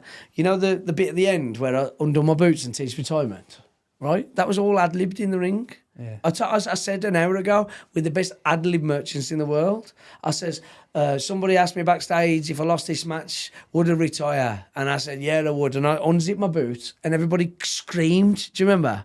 And I unzipped my next boot and I went, but I'm going to wrestle forever. Nobody asked me backstage if I was going to retire. Yeah. Nobody. It was all in the ring. I cut a promo for Marty Jones' upcoming show recently. And I looked in the camera and I went, Jesse Dynamite, watch your back, because I'll make it crack. I met that up there and then, as I said it, my wife who filmed that promo, she says, how long you had that? I said, I ain't. It's like rappers. Yeah. Promos to me are so cool. You know what I mean? I make your back crack, I make your liver quicker. I'm sweeter than German chocolate cake. I'm funky like a monkey. Oh yeah. They're all NWA lines. Yeah. But I can take them and transmogrify them. Watch your back because I make it crack. I'll make your back crack and your liver quiver. That's a Dusty Rhodes line. But I can turn that into watch your back because I'll make it crack, son. You know, it's a rap. And you can roll it off and your put tongue. your yam on it. Oh, fuck yeah. I'll carry that Black Country bit quite heavy, and I'm proud of it, yeah. And you know, for the longest time I weren't, you know. I was the same with the football thing. I used to put a posh accent on, to the point I remember a promoter that I used to work for years ago. I met him like in my 30s, and he went, where's that accent come from? And I said, it was always my accent, but I used to hide it in wrestling, because I think Black Country people won't get took serious. So I turned up to shows and go, hello. That ain't me. You know, but I lean into it now. Yeah. Yeah. Because it's your heritage. Turn the volume up. Yeah. Heritage. I'll run shows 2 or 3 times a year at the Black Country Museum. I could not be happier. You know them Peaky Blinders nights they promote? They approached me about putting wrestling on there. I don't know how it happened, but that things like all the ropes are white and normal rope. We can't have like blue ropes like I have. All the wrestlers wear black instead of colours. We date it back to the 20s. Oh, right, got you. And they're some of the best shows I've ever run. Yeah. But I've got a picture of me and my nan when I was 4 walking up that bridge to that boozer in the Black Country Museum. And I've recreated that picture with my kids. And for me to wrestle there, first show I run at the Black Country Museum, we done the show and like, there was like 5 shows through the night. I only did 1 and 5. Fuck the rest. The lads can do that. And I went to the boozer. You know, that bottle of ale or whatever it's called. I don't know what it's called. I just sat in there. And it was a night, so it was only candles because there were no electricity when that particular building was set. And I remember ordering a beer and getting emotional. I went, this one's for you, Nan. Because she took me to the Black Country Museum, you know. That just gets my memories going. Like, I'm thinking about why I love wrestling. Yes. And I had a story my mum was telling me when she watched Giant Haystacks versus Big John Studd, maybe, and it was in Blackpool. Yeah, Big John Studd. And my mum was telling me how do you know what? Blackpool. It was Giant Haystacks. I think it would have been John Quinn. It was the other big lad, another monster. John Studd didn't... Big Daddy. Oh, okay. Yeah. Well, all that is, John Studd was a WF guy. John Quinn was a Yank. Yeah. Well, he was actually Canadian. But he wrestled over here because it could have been John Quinn. If it's Big John, he was called Mighty John Quinn or Big John Quinn. It was definitely Daddy, sometimes. Big Daddy, yeah. Yeah, so it could have been Haystacks, he might be right. Yeah. But if you're going down the Big John Studd route, it might be Mighty John Quinn. Sorry, I'll jump in. Please finish your story. No, I'm just saying, like, just 2 big names and watching how you get animated and excited. That's what I saw in my mum when she said she used to go with her mum. Yes, it's and passion. That's it's probably love. why they ended up taking me to the NEC to watch the Hacksaw and the Taker. And then when I was probably 12, I did Rebellion. I was on the front row. I watched The Rock versus Triple H in a steel cage. Nice. You know, watching Mankind being thrown off the cell as a kid. And that's what defined pop culture. So, like, I was in my little bubble. Crossed over? Yeah, I was in my little bubble, but now that was like a moment in time. Agreed. Everyone at school Agreed. who was, you know, classed me as a geek or whatever, they'd say, what about this? Yeah, and they were suddenly talking about our thing. Yeah. I get offended now, right? Because people like jocks will go and watch Avengers.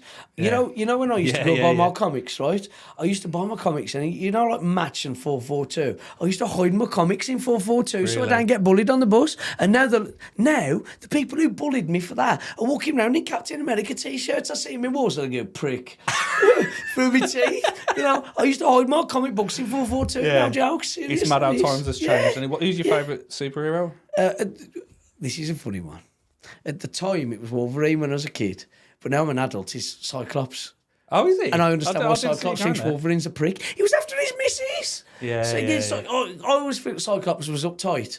This little 5'4" Canadian was running around after his missus. Of course, he was uptight. I'd be uptight and all. Big on the X-Men then. Yeah, I'm massive. Yeah, look. I think it's here. I'll get the wrong tit out now. Yeah, it's there. Yeah, I've got the X there. I've got the Swan there. That's another reason. I've got the X-Men here, and I've got the Watchmen there. That's Alan Moore. Alan Moore's amazing. Alan Moore and Mark Miller are my two favourite comic book writers. Really? Yeah, big time. I could do a whole podcast about just them two men.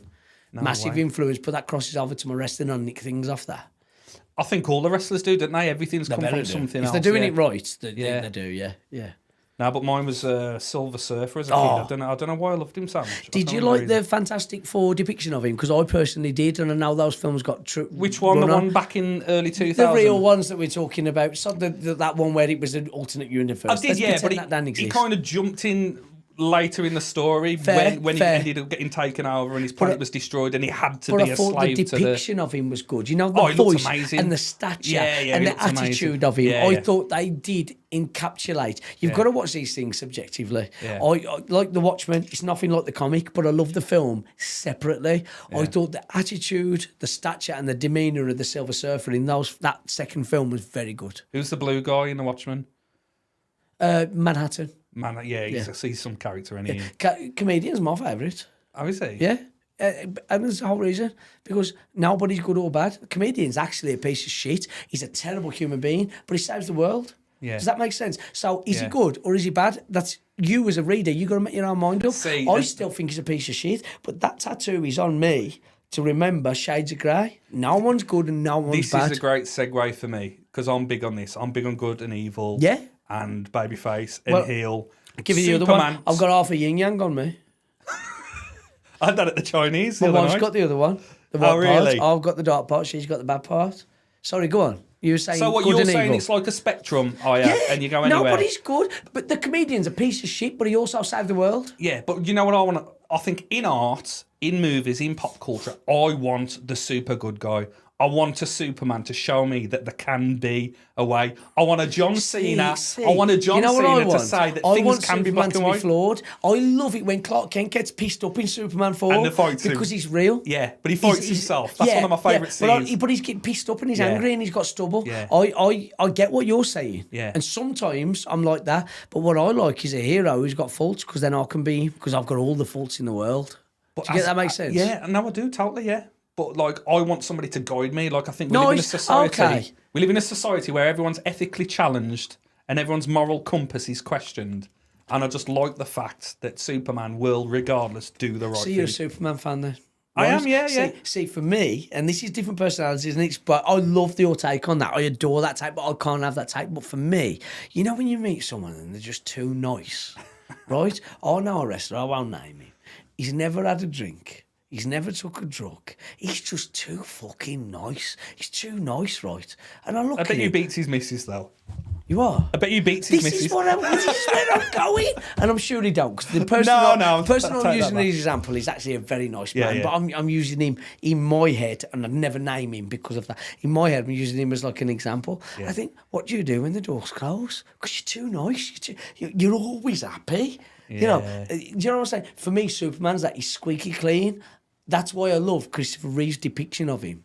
Because there's times when he's not squeaky clean, and then I can identify with him. The Man of Steel. How'd you kill him? He's too good. You know what Batman, it is? I don't think he's got a claw and scrape. That's why, you know, in Batman vs Superman, the film, that's why I root for Batman, because he's real.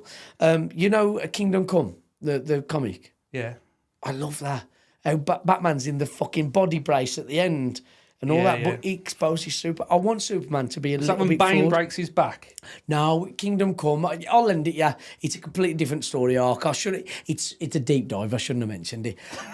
But like, I want Superman to be a little bit flawed because I'm flawed as fuck. So if he's perfect, I can't look at him. I think you got it wrong.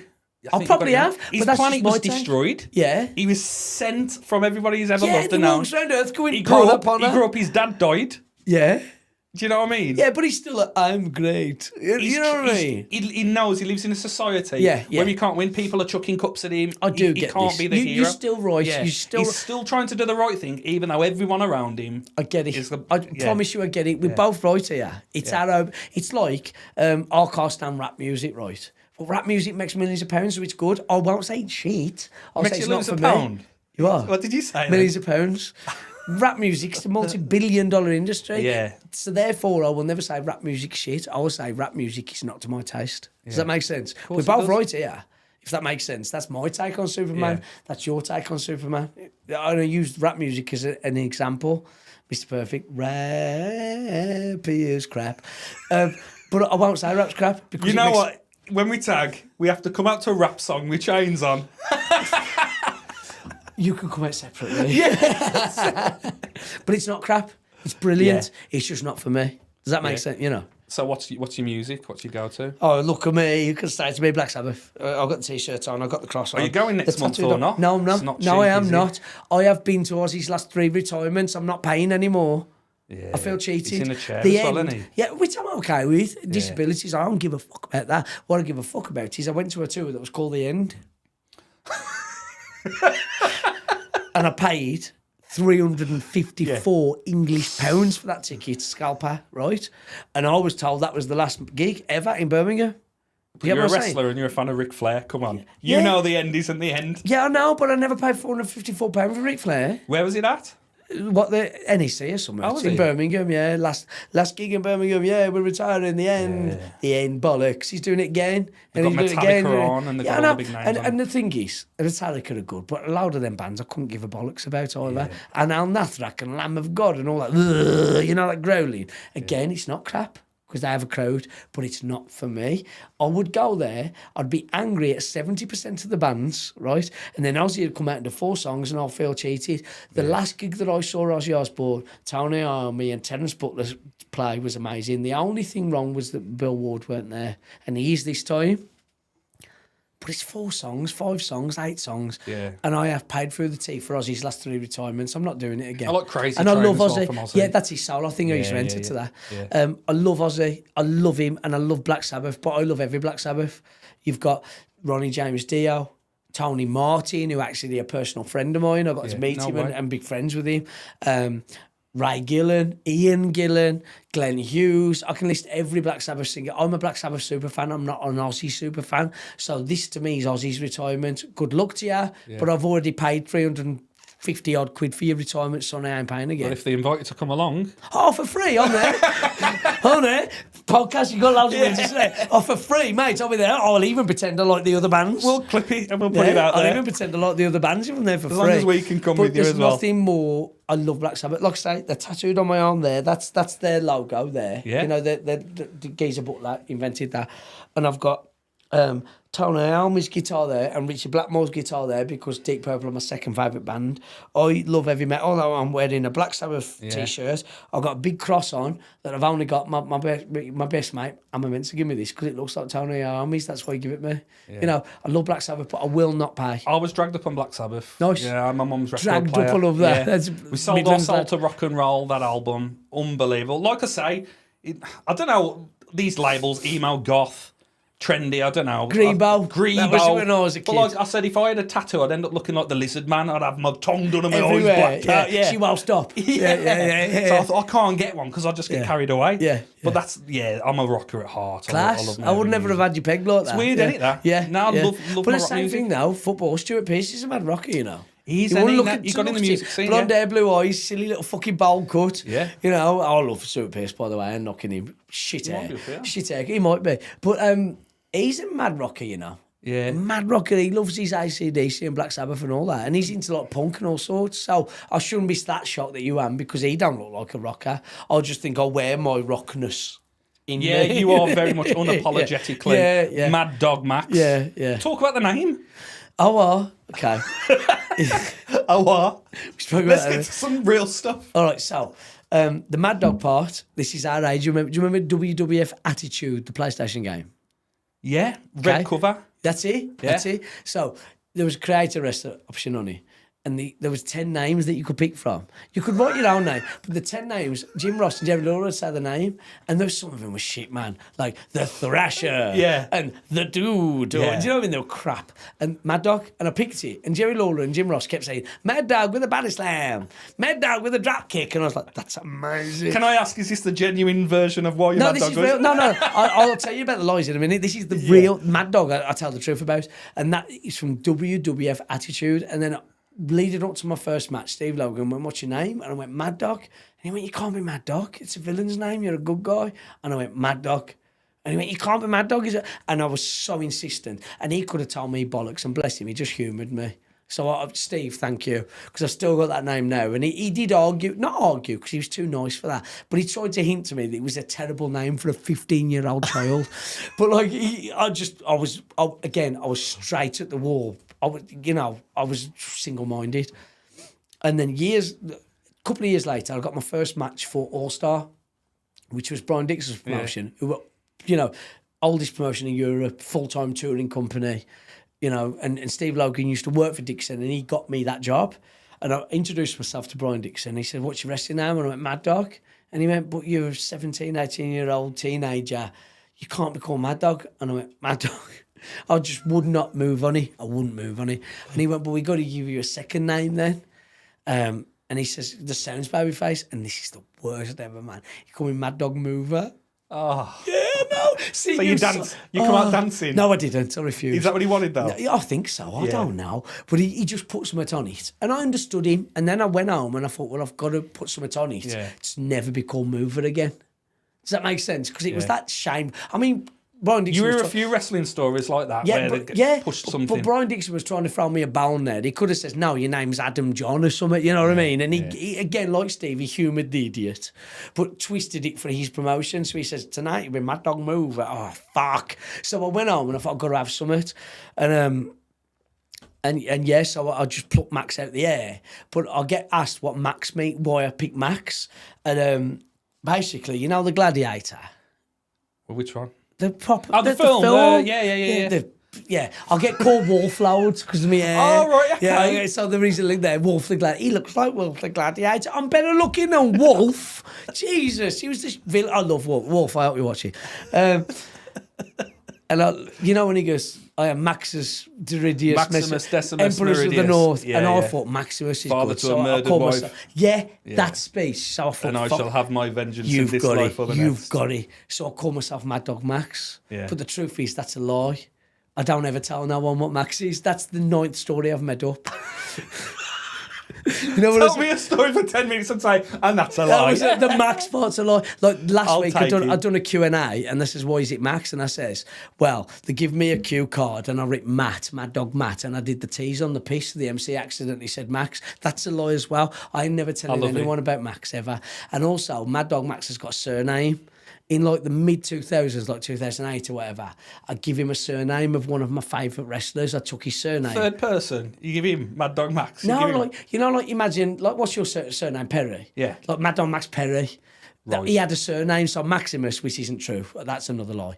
Max, and there was a surname. Yeah, but you're saying he had a surname. Yeah, I know. And you're referring It's weird, to yourself isn't in it? the Yeah, third person. no. Yeah, but I'm not Mad Dog, I'm Matt. And then sometimes I'm Mad Dog and I'm talking about Matt the third person. Because you've got to think, I've been Mad Dog longer than I've been Matt. I was Matt for 15 years. Right. I'm 40 now. It's weird. Head fuck.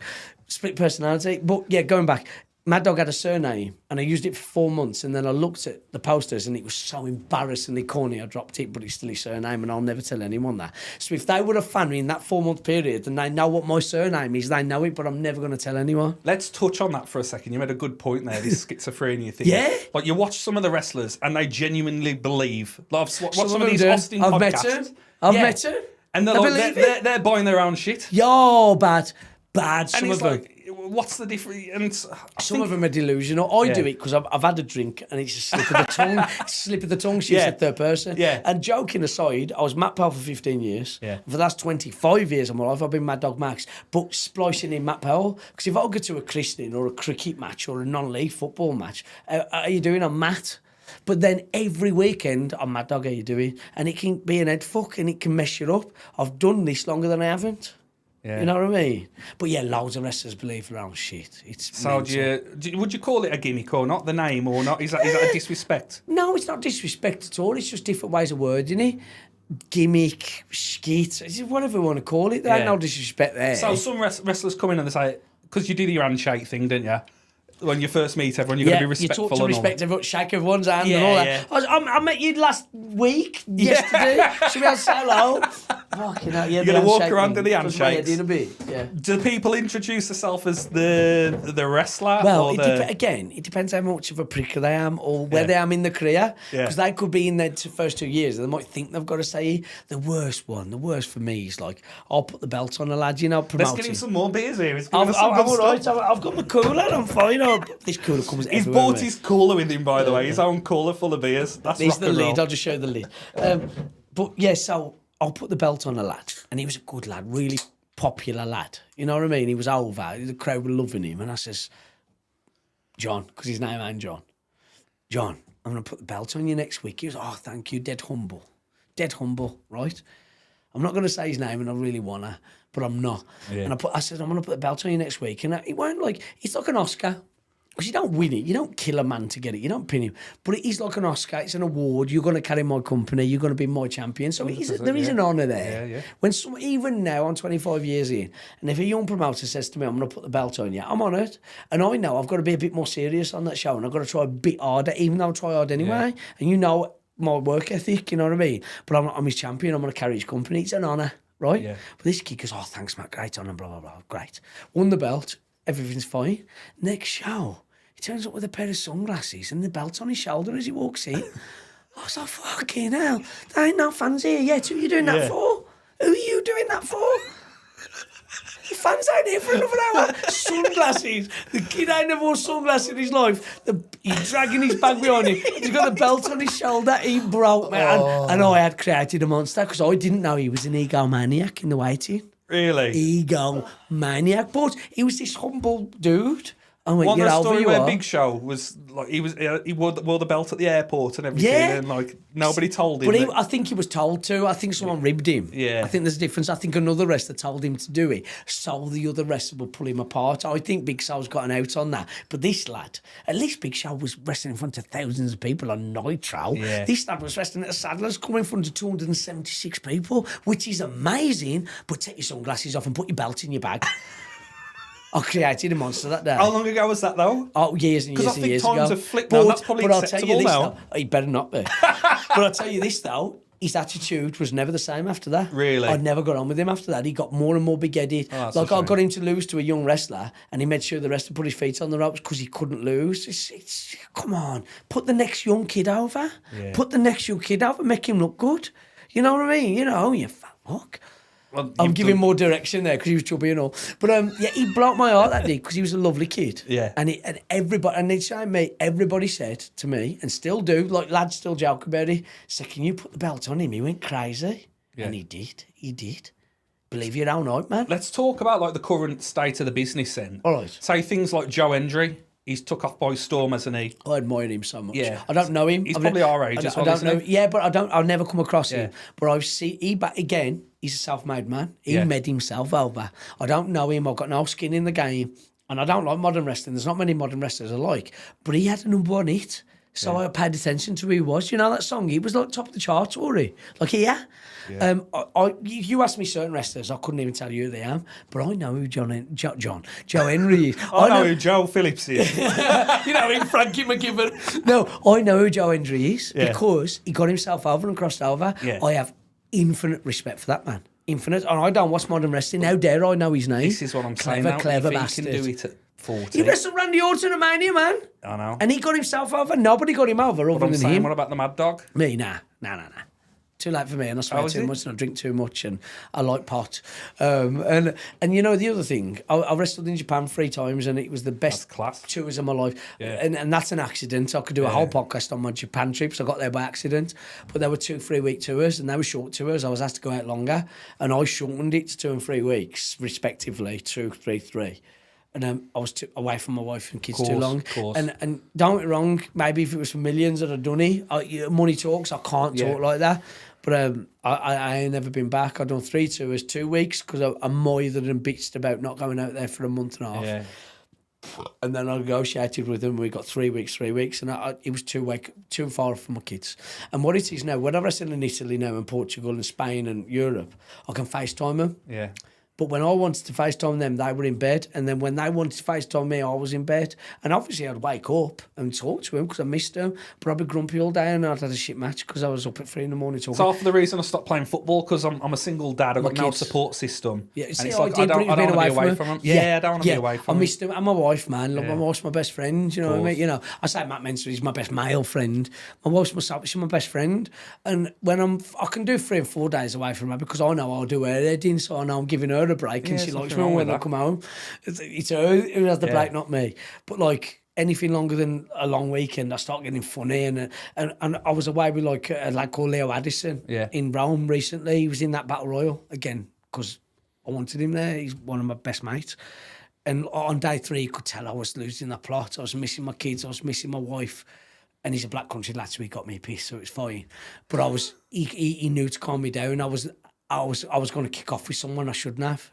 Not a particular person, it's a story. I was just tense, man. Yeah. You know, so I know I wouldn't do it. And going back to that off camera, that self-sabotage thing, I think if I got the opportunity, I'd ruin it. Yeah. You know, first time I was supposed to win a world title in Lisbon.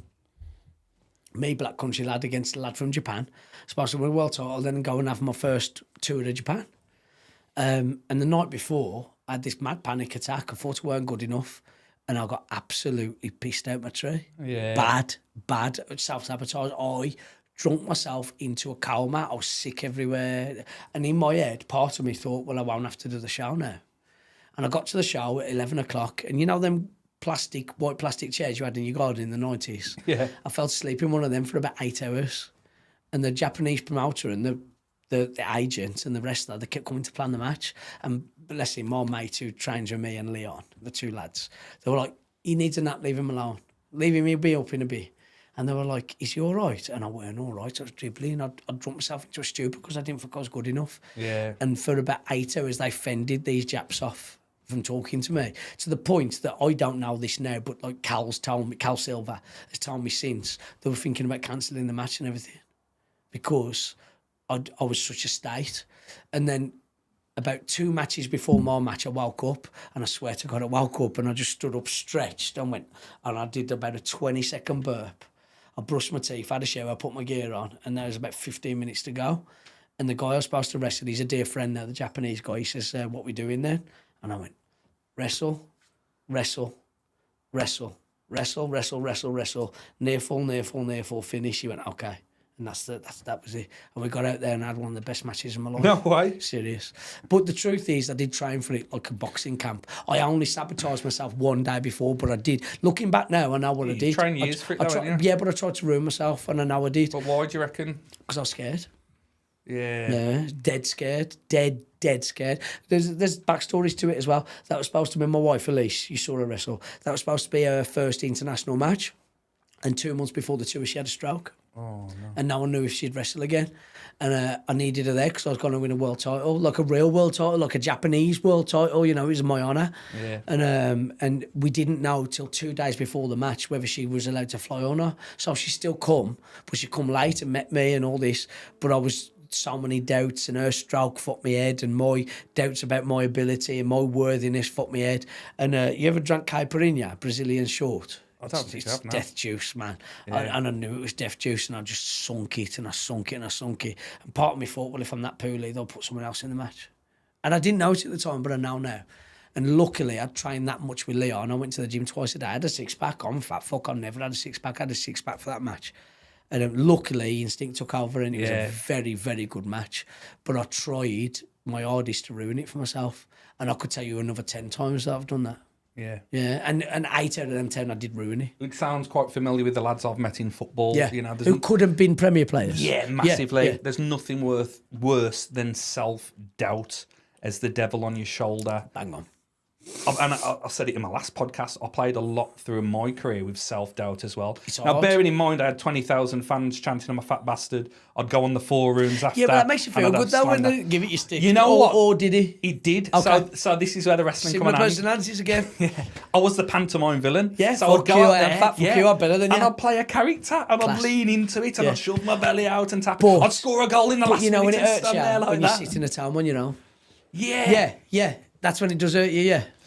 It's the Sabbath. It's like when you're playing for managers and they're either coke addicts or gambling addicts, and they're struggling. You talking about wrestling or what? Now this is football. No, I know. And then I know. you're getting sacked from a club because the manager's not in a good place. You go to another club, the same happens there. Yeah. And you think, what have you got to do here? And then you're just second guessing yourself. Yep.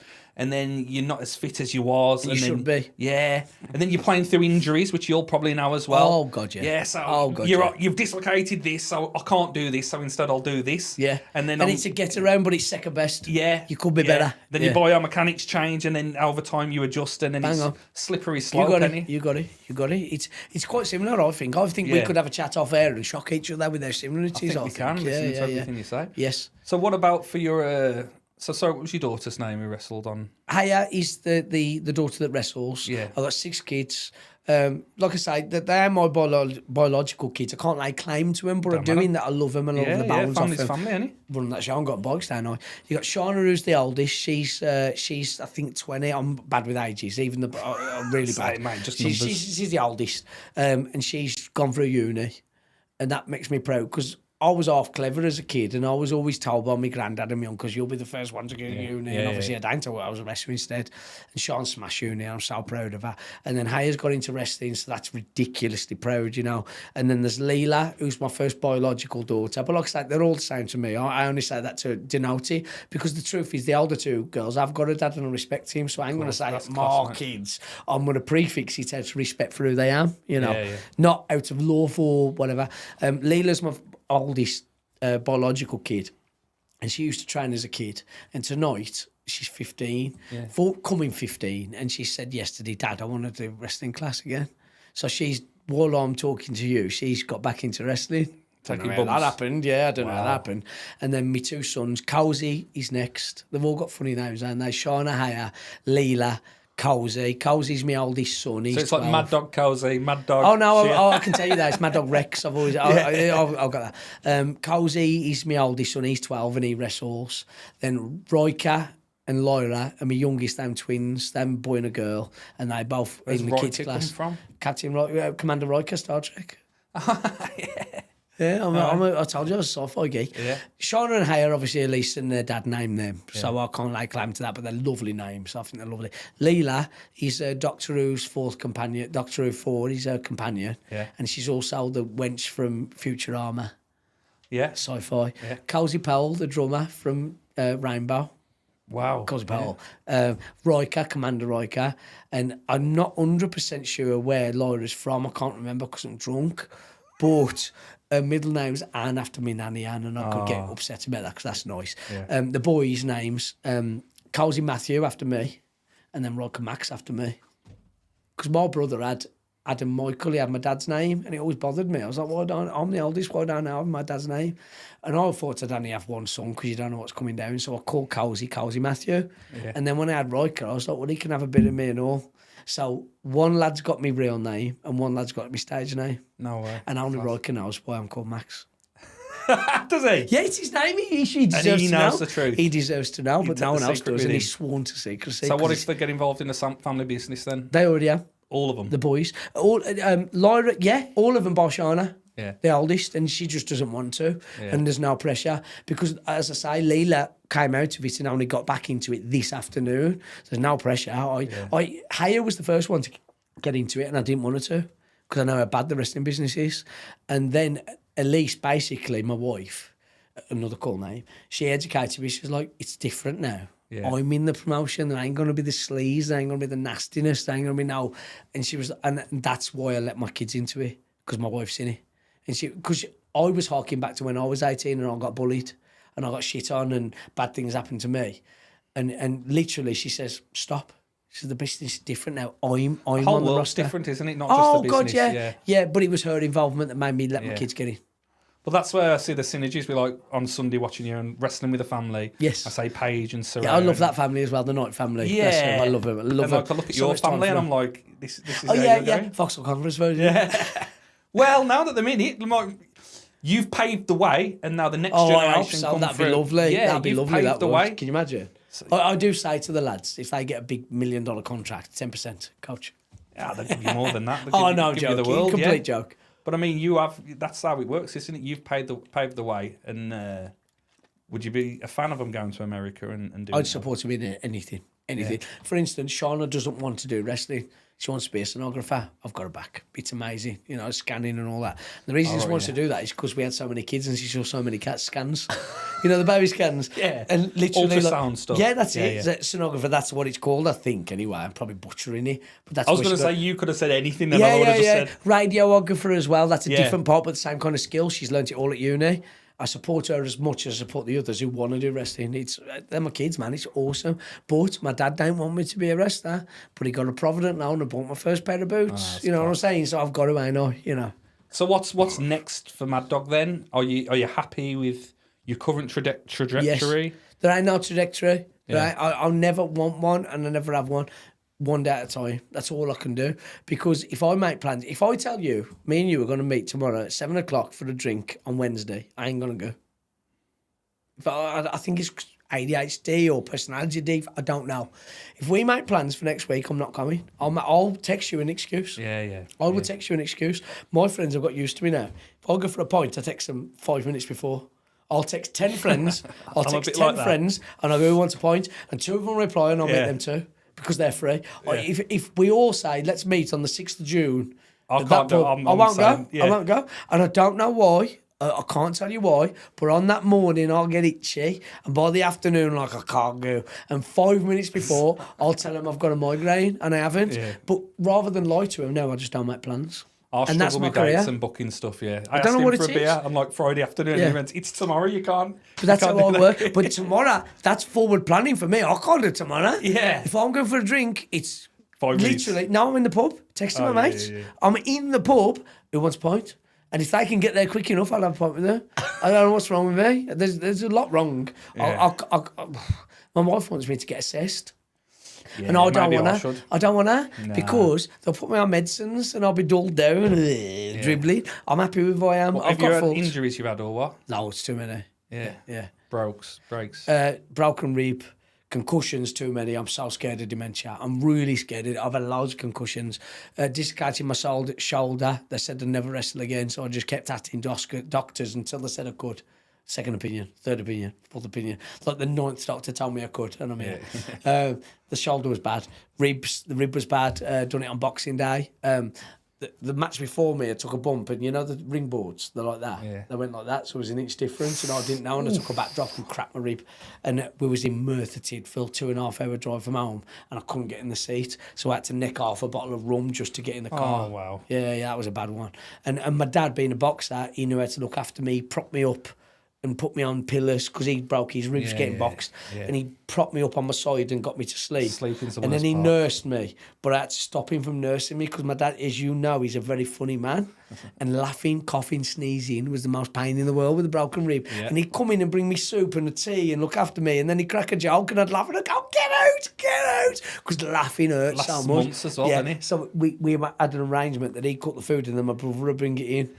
Because he was too funny. Even his cheeky face made me laugh. So I was like, Dad, please, it hurts, man. And he got it because he had his ribs right boxing. Bloody Yeah, hell. yeah, serious, man. How did you feel Sunday? How do you feel now performing? I ain't come down. Where are we now? Wednesday? Yeah, you're still on I ain't cloud come nine. down, yeah. But I mean, like, physically performing, how do you feel? Monday I was sore. Yeah. Monday I was sore. I had Monday off because I knew it was a big emotional moment as well. I didn't get to bed till 3. Yeah. I was up with the lads, partying, celebrating. The adrenaline's a funny thing as well. I had Monday off, and then Tuesday I was back in the gym. I did legs and back. And Yeah. I did legs and back because I was supposed to do legs on Monday.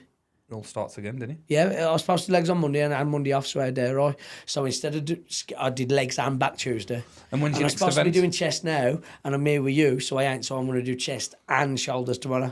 I'm obsessed with that kind of stuff. Gotta Next do it, event, yeah. The last Sunday in June. Now, I've got events, like I'm wrestling Friday, I'm wrestling Saturday, wrestling Sunday, but my personal event I'm PWR. promoting last Sunday in June at Bilston Labour Club.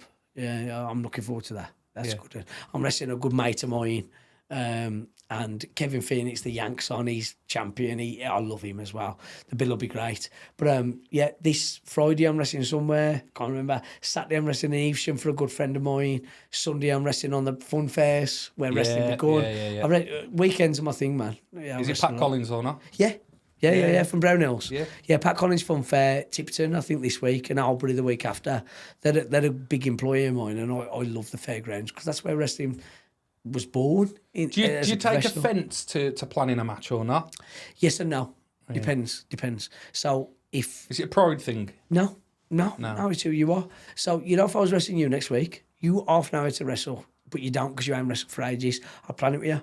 Yeah. But Leon, he wrestles every week. I wrestle every week. If he asks me to plan, I go, "What's your problem?" Yeah. But it depends on my opponent. If I've never met him and they're scared, I'll plan with them out of respect. Yeah, but if we're on the road warriors and real wrestlers, I want to call it in the ring. Because I watched the Logan Paul stuff, Impulsive, and he gives away. Well, he says, like, I can't believe wrestlers used to plan it in the ring on the fly. And the way they talk, real wrestlers do that. But it sounds very the WWE now. It sounds like they plan a lot of it. Do. Everything. You can tell. Yeah. What was the last Spots, it's in the spots. Backlash, is it? 4-way, open with a 4-way. Was it Backlash? Because my sons watch it, you see, and I don't know modern wrestling. Yeah. It was a 4-way, and it had that Priest. Damien Priest. Drew was McIntyre. The jock was in it, yeah, and 2 others, right? Who was the other 2? It was a good match, Yeah. Whoever it was. They opened the show, and because my lads have it on, I'm exposed to it. Yeah. And the first 10 minutes were so real, it made me feel sick. And then they died down and it turned into a good match. Same with the 4 girls who done WrestleMania. 3 or 4 girls. Rhea Ripley, was it 3 or 4? The first match.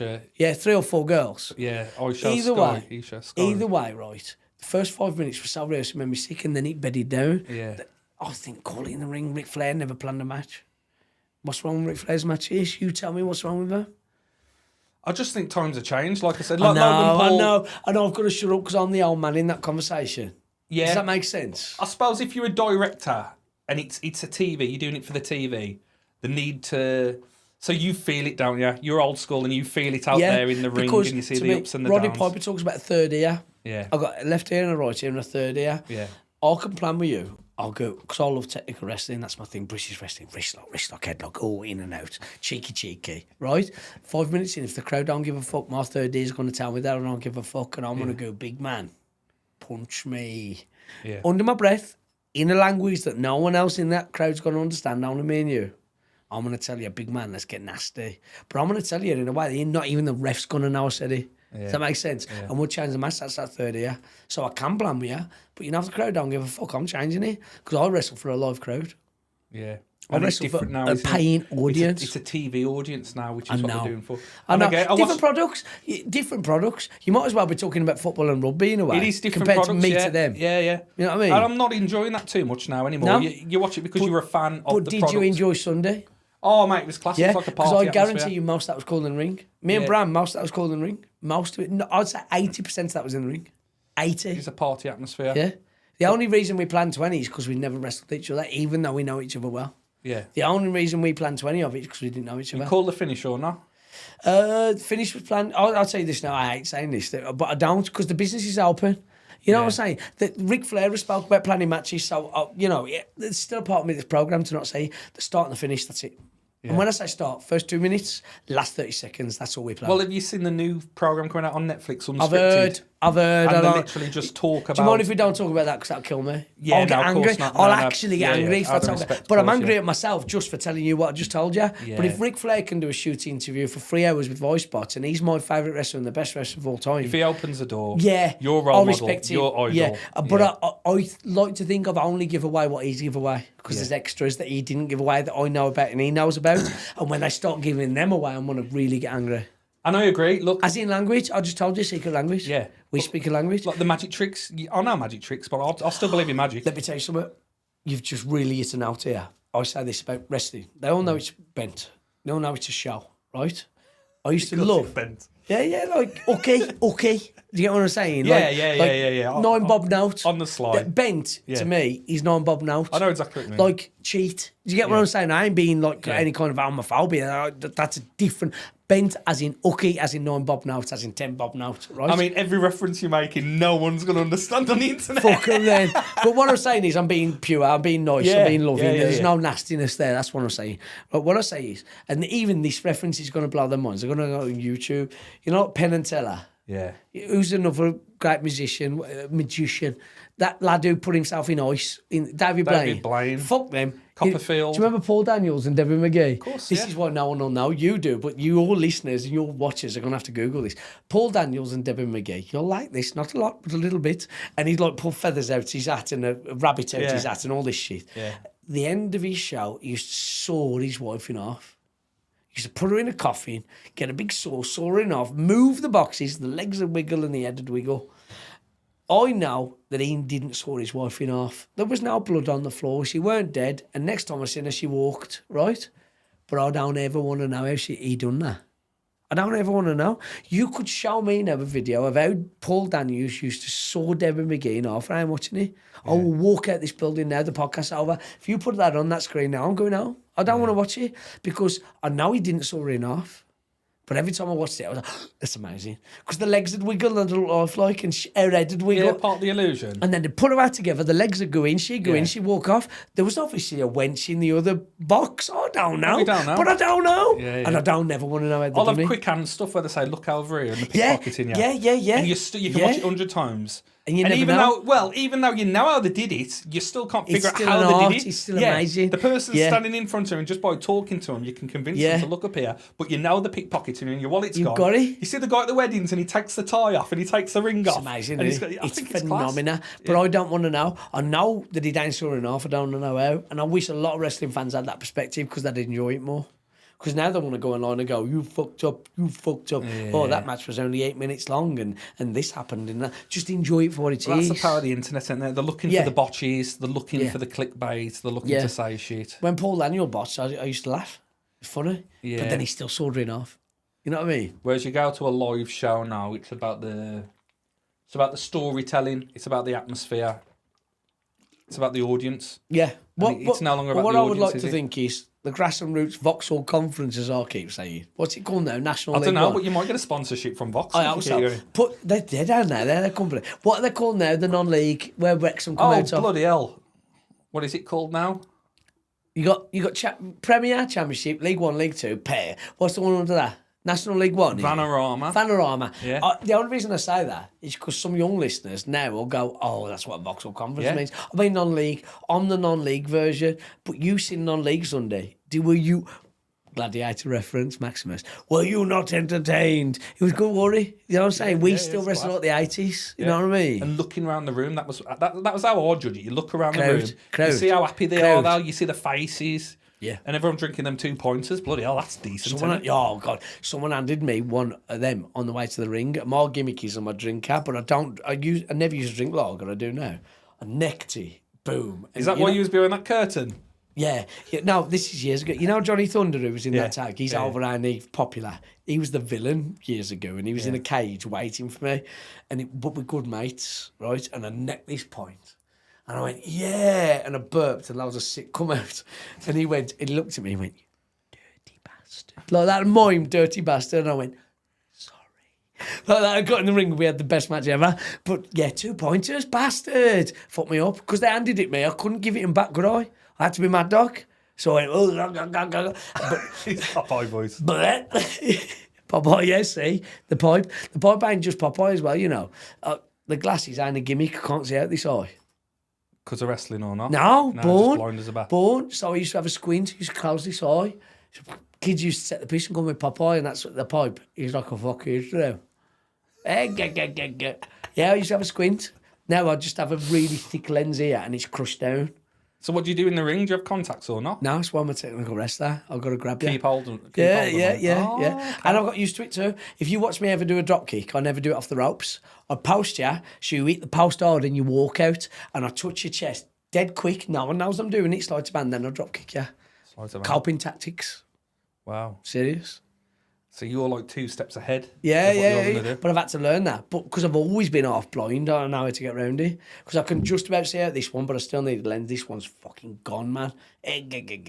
Probably.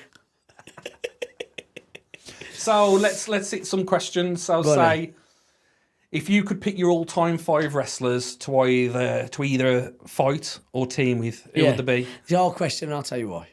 Because I love wrestling so much and I love it so deeply. If you ask me this question now and I want to answer it now, if you ask me in 5 minutes, I'm going to give you a different answer. Does that make sense? Yeah. Because I could give you British wrestlers. Give me a bullshit answer. Just give me 5. I'll give you a real answer, right? But what I'm saying is, people might see me do an interview in a month and it'd be a different answer. But that's not because I'm a bullshitter. It's because I love wrestling so fucking much. I love them all. If people say, who's your favourite wrestler? I say Ric Flair. You know, if someone asks me tomorrow, I say Roddy Piper. And I love them both. Does that make sense? So now, because I'm NWA oriented, because the challenge is for the NWA 4 days ago, I'm going to tell you Ric Flair, I'm going to tell you Terry Funk, I'm going to tell you Harley Race. Yeah. If you ask me in a month, I'm going to give you a different answer. Does that make sense? Of course it does. So I'm not dodging the answer. What I'm telling you is I love professional wrestling so much it almost hurts. I mean that. But fuck 5, I'll give you one. Ric Flair. Yeah. I want to wrestle him. I want to tag with him. And I know personally he's caused trouble and he's done this, he's done that. I'm talking about in-ring, right? And you know earlier I said I could argue he's the best wrestler of all time. I'll tell you why. Top trumps, right? Yeah. Speed, agility, promo. He's not the best at any of them. He ain't 10 on any of them, but he's an 8.5 on everything. And that beats everybody. Yeah. Because Roddy Piper's a 9, 10 promo, but technical wrestling, he might be a 4. Do you get what I'm saying? Taker, gimmick, he's 10, but technical wrestling, he might be a 4. Right? There's so many synergies in the business and football because in football, you'd always say, I'd take a 7. I'll take a lad who gives me a 7 every week because you get consistency. You know what you're going to get. Mr. Utility, they'd be called because you know what you're going to get every single game. And I always say top trumps. That's how I evaluate it. So power, agility, promo, blah, blah. I think Ric Flair's 8.5 on everything. So when it's a total and it's added up at the end with a bit of maths, right, he's the best of all time. Yeah. All time. Well, I had questions down here. I was going to ask what you do to prepare before a game, before a match. You've just told me you neck a couple of points. Well, it's not just points. When it's a really serious match, I put my earphones in and listen to my favourite songs. I don't know why. It focuses me. And what music's on there? Really eclectic. I've Black Sabbath's my favourite band, but I've also seen Dolly Parton live in the Bee Gees. Really? Yeah, very eclectic, my music. Yeah. There's nothing wrong with that. Stupidly eclectic. Is there anything you would change about the wrestling industry in its current state? No, because I don't know about its current state. I live in a bubble, so I don't know. Okay. And I purposely live in a bubble. I ain't got a clue. What about your own bubble? Is there anything you'd change about your own bubble? I want more money. Don't we all? Yeah, exactly. Any countries you've not been to where you'd like to go and wrestle? Canada. Oh, really? I've done America, I've done Japan, I've done all of Europe. Canada at the Hearts. My coach, Steve Logan, wrestled in Canada for Stampede, for the Stuarts. He lived with Bret Hart for 4 months, my coach. Way. I would adore to wrestle in Canada. Any Canada people watching, phone me. I don't know where the cameras are. I don't know where the cameras are. I was looking at your cameras. I know there's several, but I can't see, so... You got your weird masks. I'm talking to them. Yeah. Is there a Canadian promotion? Yeah, phone me.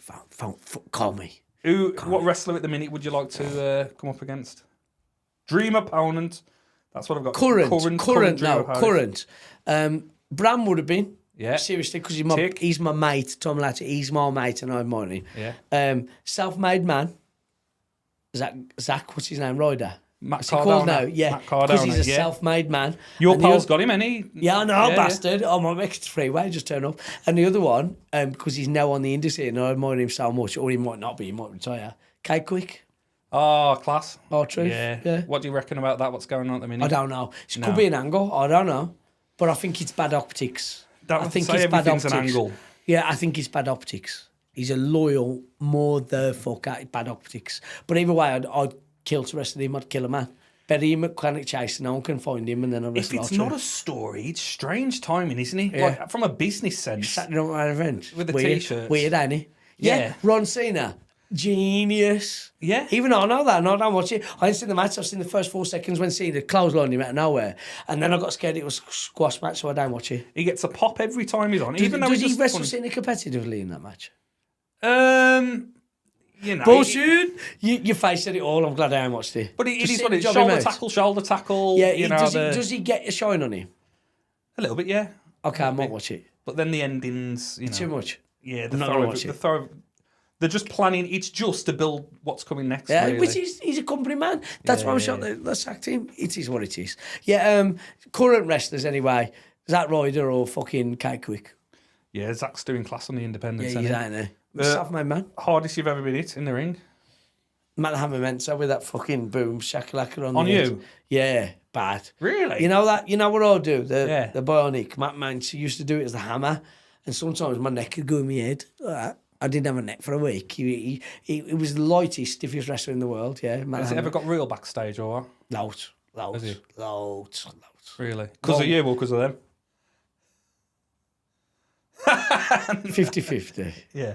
But because of who I am, I reacted to people's nastiness. Does that make sense? Yeah, of course I'll it call does. back down. If someone's a prick, it's trouble. Yeah. You know what I mean? But I'll tell you this, I never started an argument in wrestling, but I've finished loads. Yeah. Because I'm a black country kid. Same. Yeah, Same exactly. roots. You get me. That ain't me bragging over. I am the tough man in our family. My dad's hard, my brother's hard. I'm just me. I ain't a tough guy, but I am of them. And in wrestling, they don't know people like my dad and my brother, and I'm of them. I ain't like them. But You've had to learn how to bite and scratch and chew. I've stuck up for myself loads in wrestling and it shocked people. Yeah. To the point that I've got half a bad reputation about it. But if they treat me like a prick, I'll bite back. And then I'm the bad guy for biting back. Fuck off. But it's respecting it at the end of the day. There you It goes go. both As a ways. human. Yeah. Like you said, you've already paid your dues in football. Why should you listen to that dickhead? We touched on it, you know? Yeah. I've beat back as a man, if that makes sense. And my last question I've got would be, if you weren't a wrestler, what would you be doing? But I'm not even going to ask that because I can't picture you I've doing got anything two else. answers straight up. No, I'm not going to ask you, so that's the end of the podcast. No, go on. Tell them wanting to answer. I always wanted to be a history teacher. Yeah. Because there's a man at Barbican Technical College where I was my secondary school. It was called Barbican Secondary School then.